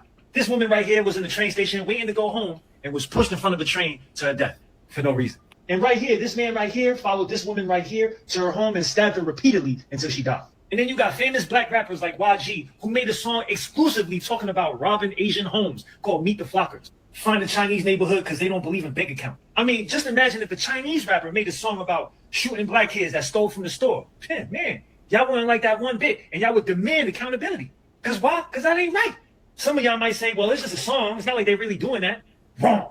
That song and others like it created an epidemic, and it prompted people like him and a whole bunch of other people to target and rob Asian people. Well, y'all understand the Cyrus murder was uncalled for. And I get it. Y'all upset. Y'all want to do a boycott. Y'all want to ban Asian businesses. I'm not against it. If that's how y'all feel, that's how y'all feel. Should nobody tell y'all what to do with y'all money. But let's be fair. Just like when y'all see all them examples I just showed, y'all probably was like, well, that's just dumb. That's not all black people. And you're absolutely right. But on the same token, Rick Chow doesn't represent all Asian people. That's him, not all of us. It's never. Shitty people are going to be shitty people, whether they're black, white. No matter what skin color you are. Exactly. Right. And like, how do you, when your fucking kid's having a temper tantrum, what do? You let them fucking run it off, right? And we're like, we're claiming all this. We're a racist society, and we're this, we're that, we're another. I mean, I think that's kind of why me and you kind of always fucked around with each other, because it wasn't like race wasn't that big of a deal, dude. Like, we're just trying to kick it. It's not all that. And, like, now I feel like as, you know, we're getting middle-aged adults or whatever, it's just like, how are people still so simple-minded? Like, half the side is like, we're from this beautiful melting pot and we all got to get along and God's great and shit. But at the same time, they're like, black people are ruining our neighborhoods. And it's like, well, what the fuck are you talking about, dude? We, like, we can only operate together as a society together. And that's why we all came here, or were forced here, or however the fuck it happened in this dream we're working on. But, like, we were talking about culture last week a little bit. But, like, that's how we all united. That's exactly how we need to unite, and that's how we do. That's how we heal, because we learn what are your pros to your community, what are your pros to your community, what can I bring to your guys' community, how do we all help each other grow? You look at the military, we all come from different places in the world, we're all different colors, and even though we all might be tankers or infantrymen or whatever the fuck we are, our story brings strength to the bigger story. Same thing with this. And now instead of just being mad and racist and hating everybody and shit like that, it's like, how about you could just get to know your neighbor better? Like, start living these fucking principles that you're just a hypocrite about, and like start taking care of each other. It's like, you want a better America, but you want to blame other people for why it's bad instead of having any accountability for yourself, right? Right. So this is why I even say to myself, like, and I've always said this, you know, common sense and common courtesy is what will make America great, right? Common sense, well, that's ain't too easy enough. But anymore, common right? courtesy, holding the door open, doing the small shit just because it's out of the kindness of your heart. That's kind of the problem for me, is a lot of people don't have the kindness of their heart. Right. Yeah, they lead with malice. Because the old gesture, selfishness. His old gesture is gone now. You know, I'm you gotta saying. think about it. Like, you can open a door for a person, they think you finna look at them. I don't know. I'm just, you know, it was what we was. No, or you hold the door open for them, and it's like as if you're supposed to open the door for them. It's either or. You got different And they ways. don't say If thank you and shit like that. Like, I'm about to say, if I open a door, Right. If I open a door for you and you don't say thank you, I'm like, you walk. I get real loud. You walk. You are welcome. Because I open. Hey, don't be rude. Don't be rude. I'll let all the quick trip know. I could have slipped. You bitch. Yeah. You don't do that. Don't do me like that. And you open the door and say thank you. Okay, common courtesy. People are rude. When I moved to Texas. Oh, go ahead. Go ahead, bro. Well, no. What I'm just saying is that you do stuff for people because you're out of kindness of your heart, and sometimes that's the thing that's going down now, because everybody think that this and this and this, and you can tell the agenda and the message they put into social media, movies, and everything else is headed to that direction. And at the end of the day, I got 3 girls. I wish a motherfucker would say something to my girls. They're gonna be mad as hell. I know, right? Hey, man, I know, right? Yeah, I wish you would. I want footage. All I need is a license plate number. I hunt their ass down. And the thing about it is because people do rude shit. Mm-hmm. But you know, like there was a neighbor, older white lady, right? I can understand where she grew up from. I understand everything with her. And my daughter said hi. She just said she didn't say nothing. She said, "Dad, she didn't say hi to me." I said, "We'll do it again." She said hi. I said, "See, baby, some people just rude as fuck." And then the lady turned around and then looked at me. And she was like, "What's going on?" I said, "My daughter said hi to you, but you didn't say hi back." I didn't hear. I said, "Okay, cool." She said it again. She said hi. She said hi. I said, "That's all." She just said hi to you. But I've been here 6 years. This lady do not talk to me at all. So it's 2 of them. But at the end of the day, I just look at them and laugh. You can't. And when I come home, they see me driving, or even if I want to walk somewhere or take the kids to the park, they just look at me. I look at them like, your old soul is hatred. And that's over with now. Yeah, it's over with. Shit die out. You know what I'm saying? Remember back in the day, people had FUBU on. Ain't nobody wearing that shit no more. Right? People used to wear certain shit. That shit ain't going on no more. Yeah, but common courtesy versus a clothing trend is those what are two I'm different saying things. is that your old fucked up ways is gonna die out. Eventually, it has to, because if you think about it, all these years ago, survival really what it was. And I'm trying to figure out.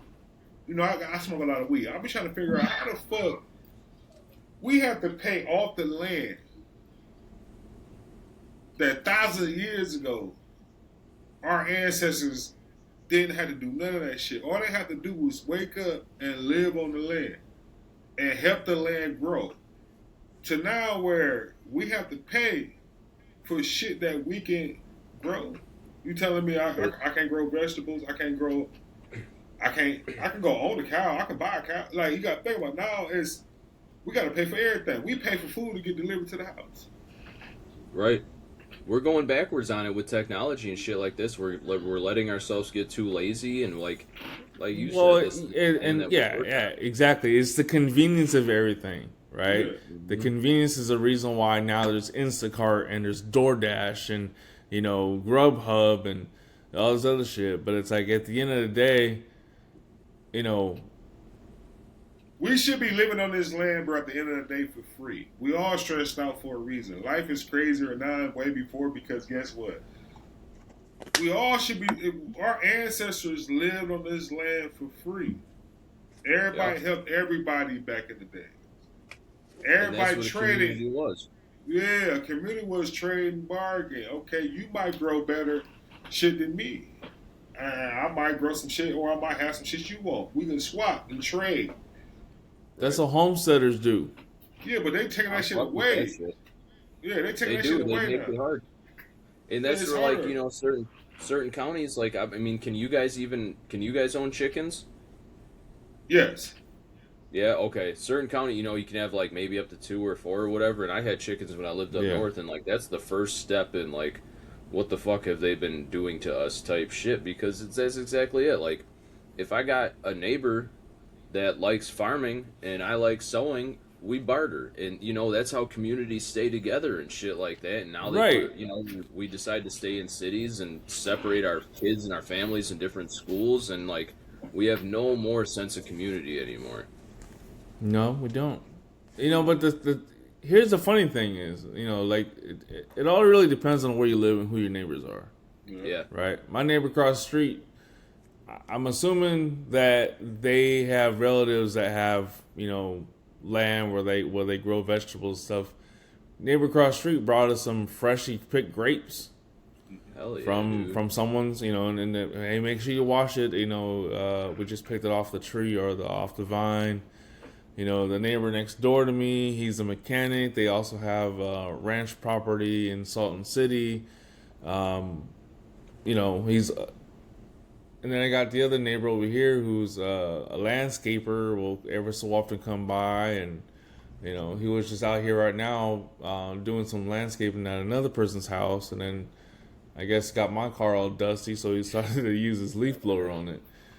But again, at the end of the day, it all depends on who your neighbor's with. I mean, living here in Southern California, you don't have those common courtesies a lot of times. A lot of people, again, are selfish, so take to themselves. But I'm the type.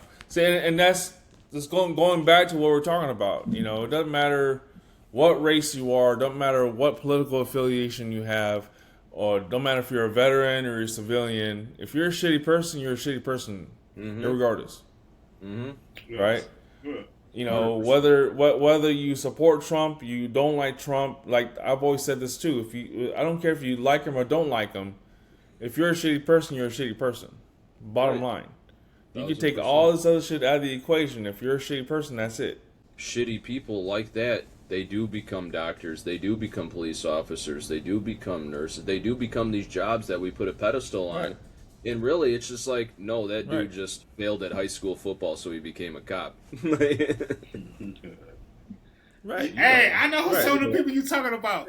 Hey, he took a jab, Ray. I gotta tell you about this later, but he took a jab because one of them, when I came back home, was one of the ones that pulled me over and said something about weed, and I just got out of the Milwaukee airport. And I looked at him, I said his name? He said, yeah, Nick. I said, what the fuck you make you think I got that? And he like, oh, I know. I see your Facebook pictures. And I'm looking at him like, oh, you mad at me because you failed in life and you over here gonna treat me like this, man? And what's it even matter if that's the shit? If that's your business in California, it don't mean you got the shit here. You know, he don't know that. He think like, you know, he think like he travels it all the time.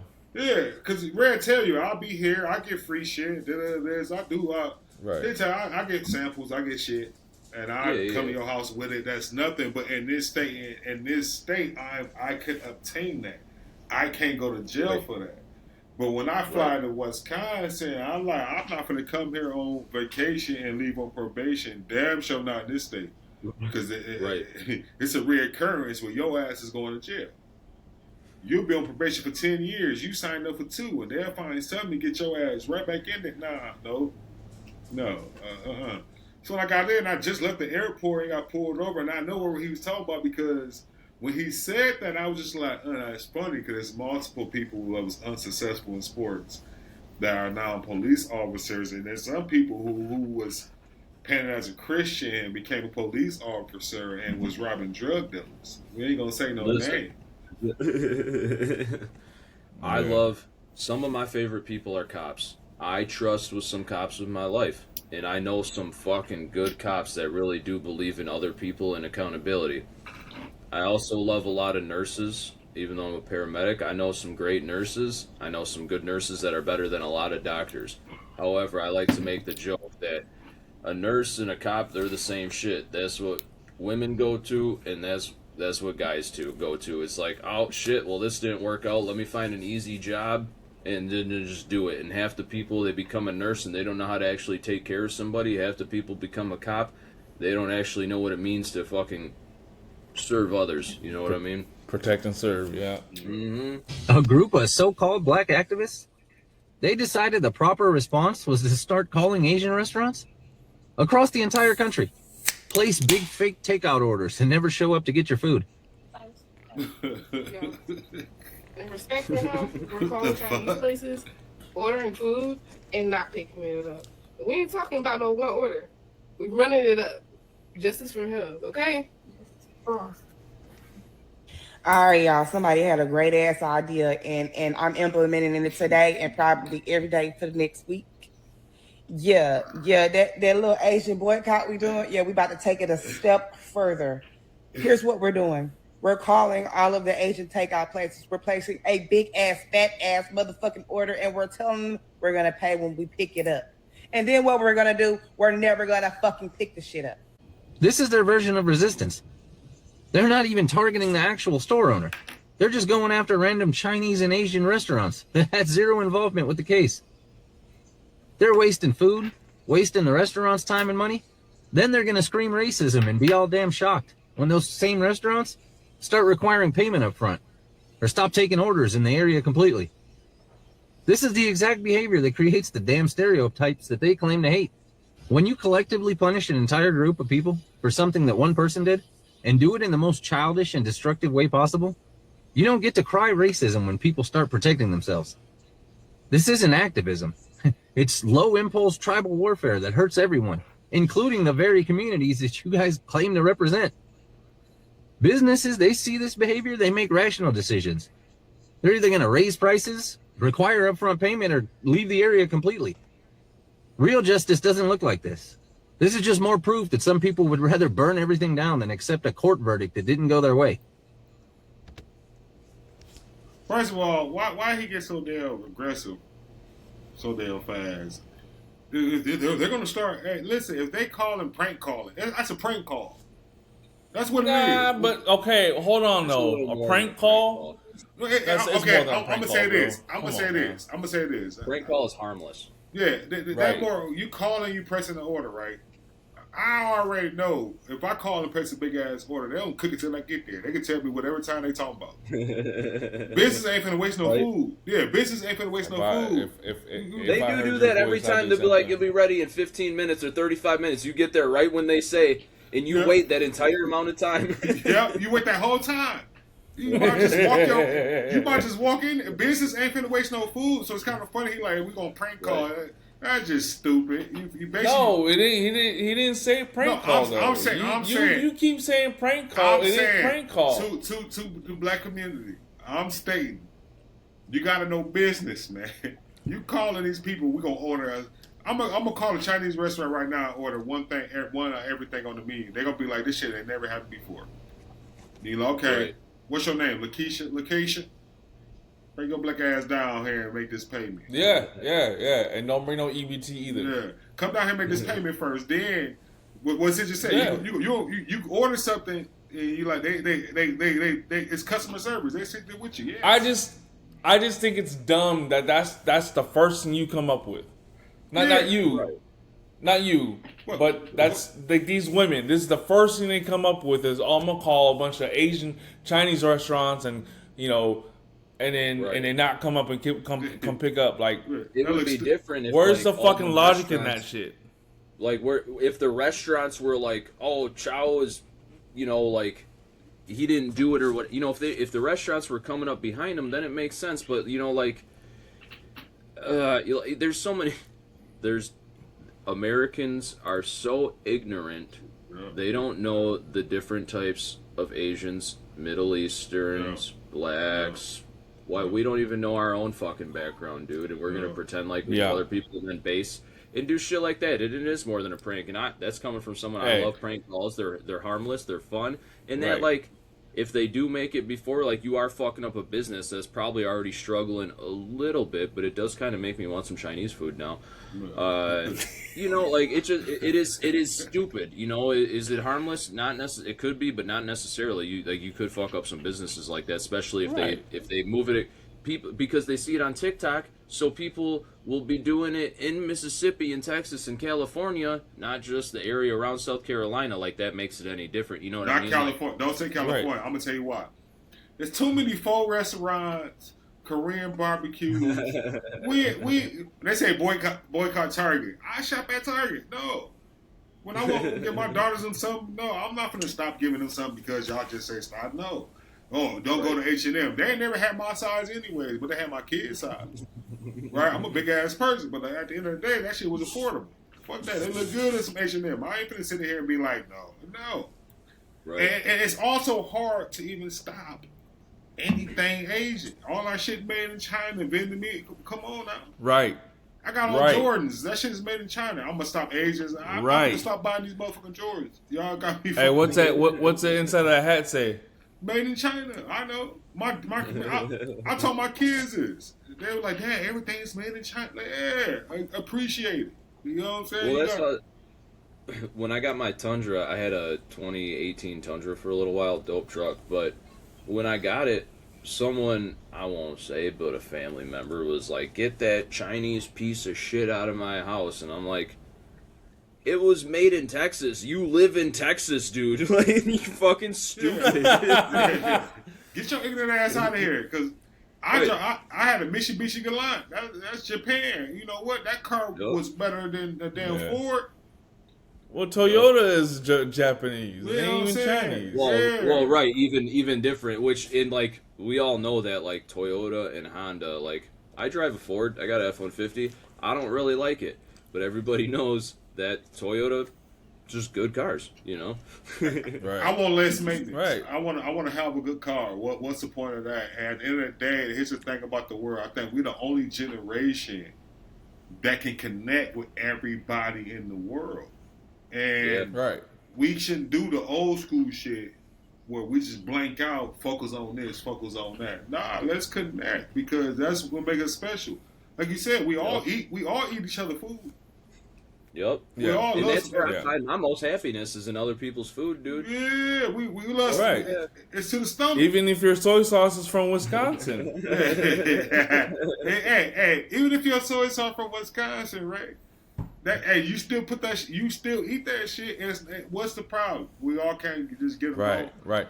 And my biggest thing, what that whole thing is like, how black people say all black people don't look the same? Well, neither do Asians. I thought that was an Asian thing. My bad. Right. We all don't. Everybody don't. No lie, though. We all don't look the same. I ain't got no Asian eyes. I got round eyes. I'm gonna say this though. I did just see a Mexican dude. I called him Canelo. To me, he looked like Canelo, but he probably he probably didn't. They're both Mexican though, right? It doesn't matter, but still, it was like Canelo. I was just like Canelo, and he was just like, and somebody I work with, he's just like, and he don't speak no English. I don't speak Spanish. I don't give a damn. You know who the hell Canelo is, though, right? You know Canelo, right? And he was just I feel like that's a whole new episode right there. Because sometimes, you know what it is? Sometimes just because you don't speak that language, I don't speak Spanish. But people be speaking to me in Spanish at work, and I just be like, and I understand what they saying, though. They're like, yeah, right. So the one dude, he told me, like, cutoff time is this. I'll let anybody in. You know, I think of business. If you're making a delivery, I'm here. We get it. Right? Yeah. So they be like, he just let everybody in. They don't care. He'll be like, and he'll say in Spanish, it's past the cutoff, Nick, no more. He wrote down on his shit in permanent marker, 9 a.m., Nick, no. And I'll be like, Marcos, see.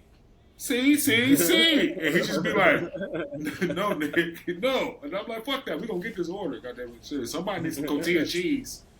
Because I need some tacos, goddamn it. And they need some tortilla cheese. And if I don't get in with my goddamn tortilla cheese on my tacos, because you don't put no tortilla cheese on your tacos. I don't, but somebody needs some tortilla cheese, and I feel like that one customer. That's some salty ass cheese, man. You don't put that shit on your fucking tacos. Sometimes though, it's got to be like a little steak crumble, dude. Yeah, sometimes you just want that on your damn taco, and then when you dude. Yeah, you get that motherfucker. You be like, hell yeah. All right, well, we're talking about time, so we don't want to run out of time. I'm gonna play this one last video, and this is this young girl. She's talking about the Karmelo Anthony case. Now we're flipping it now, right? We're flipping it. Quick reminder of where we are legally. Karmelo Anthony is charged with first-degree murder in the death of 17-year-old Austin Metcalf. The incident happened in April of 2025 at a stadium in Frisco, Texas during a high school track meet. Under Texas law, first-degree murder carries between 5 to 99 years or life in prison. Karmelo's defense is self-defense. Under Texas law, a person is justified in using force against another when they reasonably believe that that force is immediately necessary to protect themselves. The key word there is reasonably. What would a reasonable person have done in that situation? That is what this jury has to decide. The prosecution has rested their case. That means they believe that they presented enough evidence to prove first-degree murder beyond a reasonable doubt. Now the defense gets their turn. And what they're doing in that courtroom right now is fascinating from a legal standpoint. First of all, she fine as hell. So Karmelo Anthony stabs Austin Metcalf. From my understanding, the whole thing was he was telling Karmelo Anthony he couldn't be where he was at. It was a track meet. Apparently, it was in between two tents of two different teams. And it was but Karmelo Anthony wasn't even a competitor in the track meet. He just was there. He was injured. Yeah, he actually was a captain of the track team and a captain of the football team, but he was injured. He injured himself in football that season, and he was there. Okay. And he was in a tent of a different school that he did not go to. Okay. We all did that shit too. Yeah, we all mingle. You're supposed to mingle. I just feel like they taking away the part of when you compete. It's like when you compete with people, right?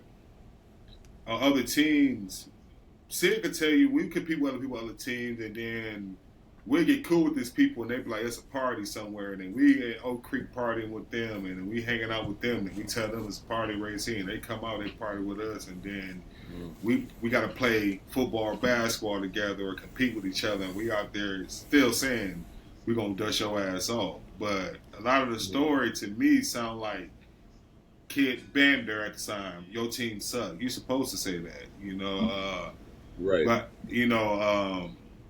get out, when he told him get out the tent, we do that too as kids. Kids do that. Man, get your ass up all on tent, man. I don't want to see you here. Right. Do this. Right, but at the same time, where was the adults? You know, where was the adults? Every sports team that's going on, Coaches. They gotta have some adults there, coaches and trainers. Right. There's some adults there. So okay, we know how we can get away, though. You know. Yeah, exactly. You do, but still, nobody was there to actually calm the situation to down. intervene. So, Austin Metcalf is stabbed. What she was saying was it had to be a reasonable, right? Like kind of an equivalence. So if he was in self-defense, he stabbed the other guy. What was the other guy doing? Right. Just telling him to get out, or was he actually threatening him with his life? Well, the only thing I read, which is just a little bit before this act, coincidentally, was it a group of the white dude's friends and then just the black kid? Yes. And I mean, go ahead. Yes, I was going to say, I mean that in itself, a group of people confronting one person, generally in the court of law, is a life-threatening. Can be viewed as a life-threatening circumstance. But anyways, keep going. So, based off our experiences, right, bro? Me and you had a situation before in middle school where there were a group of black people approaching you, right? And yeah, and you remember how that was, right? As a kid, I had that same situation. That's why we so close, because we had the same situation and we could talk about it. Because we had classes and be like, bro, how did you feel when this happened? What made you do this?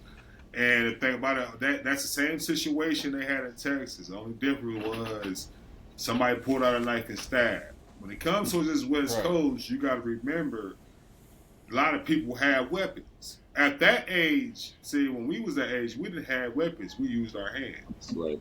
We didn't have no weapons. No matter where we went, we didn't go with no weapons. We was like, shit, if it gets down today, I got to get my hands dirty. I got to get the motherfuckers dirty.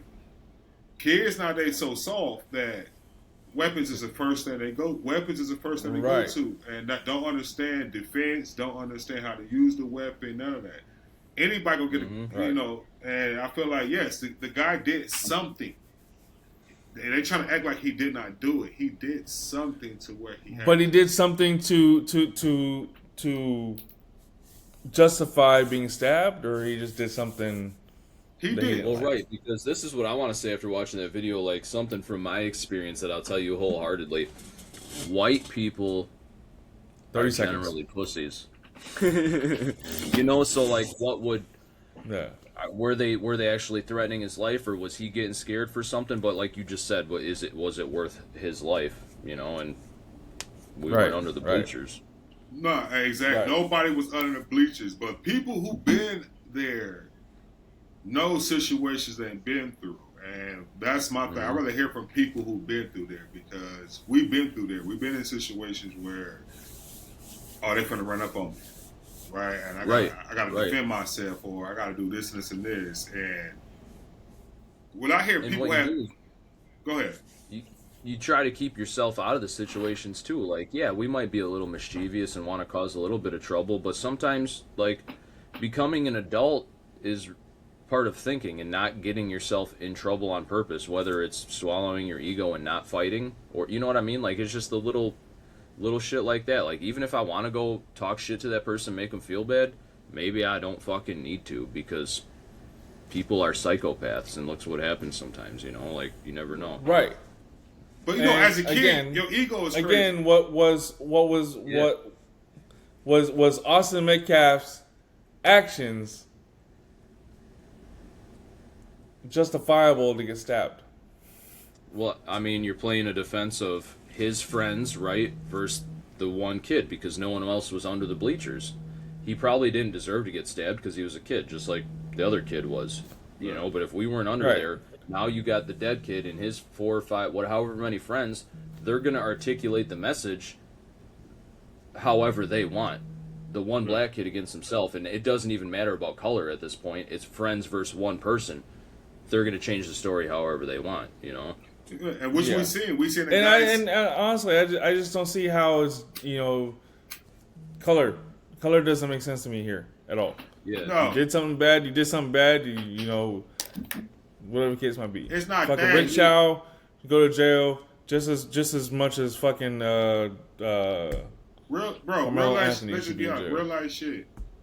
There's something about Guilty. No, there's something that always bring more attention when it's black.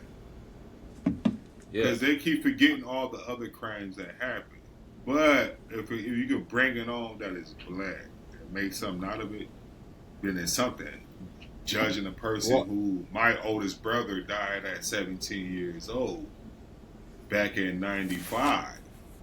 And we just did his 31st anniversary on May 12th. And their story was he ran with guns. He had guns in the car. Right. They searched the car. There was no guns. He was the one when the car got out. When he seen the guns got drawn, he just got out the car and ran. He didn't think about anything else. In his eyes, they coming to kill us, and that's exactly what happened to him. He got shot in the back of the head.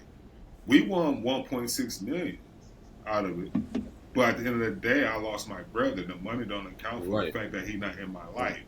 And if we won that money, that means what? That cop did something unlawful. And what happened was, like you said, if you're running, that's the one thing that got me. If you're running, period. Boom. But McCall's situation, you ain't running. It's a heads up situation. Right. Something had to happen. And there's a friend that said, "Oh, he's not my friend," and they show pictures of him and the other person at least hanging out every couple of weeks, once every 3 weeks, or for 3 weeks straight, once a week with each other. That's like me and Sid. If I'm around Sid and something happened, I'm not gonna be like, "Oh, Sid is not my friend," but I know that me and Sid with the King, that is my friend. I know him. Like, you know, and some people knew him and some people knew the twins. And the problem is, it's showing you that friends, even people you think that is your friend, might not be your friend. Right. You know, that's your family. Some people could be your family. And we're gonna have to do real quick podcast now. Right. We got to get into all that too. Right. So last 30 seconds here, Sid. What are your last thoughts for the episode? My last thoughts to anybody that listens is don't let anybody tell you shit you don't believe is true to your own self, but also don't lie to yourself about what your truths are because somebody else lied to you and made you believe fantastical stories your whole life instead of believing in yourself. And sometimes it is your family, sometimes it is the people closest to you that keep you down. And a lot of the times these authority figures like to romanticize these stories, but we're doing it now, and we're gonna show the world how we come together the right way. Hello. And you, Nick? My thing is live your life. Seconds. Live your life. You have your own life. Real shit. We all hear this. They said the world been 2 billion years old. That means there probably been 5-6 billion people on this motherfucking earth. Times 1,000, whatever. You have your one life to live. Live your life. And stop letting people dictate or them telling you what this is and this is and this is. You do what's comfortable for you. Because that's the only thing that's going to get you through anything is you. And that's how I do it. I do what's comfortable for me. I take care of my kids, my family. I talk to my friends and this. But at the end of the day, I'm a family man. I want to make sure this and this going on, my kids take care of. Right. Hell yeah. And my last 30 seconds, I'm just gonna say this: not all of us Asians are the same. All right, you know, Rick Chow did what Rick Chow did. Fuck him. I don't care. You know, I believe he's just as guilty as what the fuck's his name again? Karmelo Anthony. So, you know, you shot somebody who was innocent in my mind. You know, in my mind, my opinion, I think he wasn't justified. So, but this is going to be the end of episode 16 of the Kings of Troof podcast with our new member. We might as well make it official. Sid Vicious. It's our new member. So the Kings of Troof. I gotta add your face onto the logo. Oh man, hell yeah, dude. Let's get it. Let's get it. Yeah. So I'd like to add that we all individual people that's doing positive things in life, and let's discuss life and really what the fuck is going on. Because at the end of the day, there's people going through the same shit we going through. And they might not want to discuss it, but we'll get on here and discuss it. And it's okay. Mm-hmm. It's okay. Because we're all here together to heal with each other and to make us a better life. Yep. Right. Somebody might just need to hear one of our words to make things better, dude, and that's all that matters. Yes, sir. Right. So I'm King Churro. I'm King Cushy. I'm Sid Vicious. Hello. And we are the Kings of Troof podcast. Thank you very much for watching, and we'll see you next week.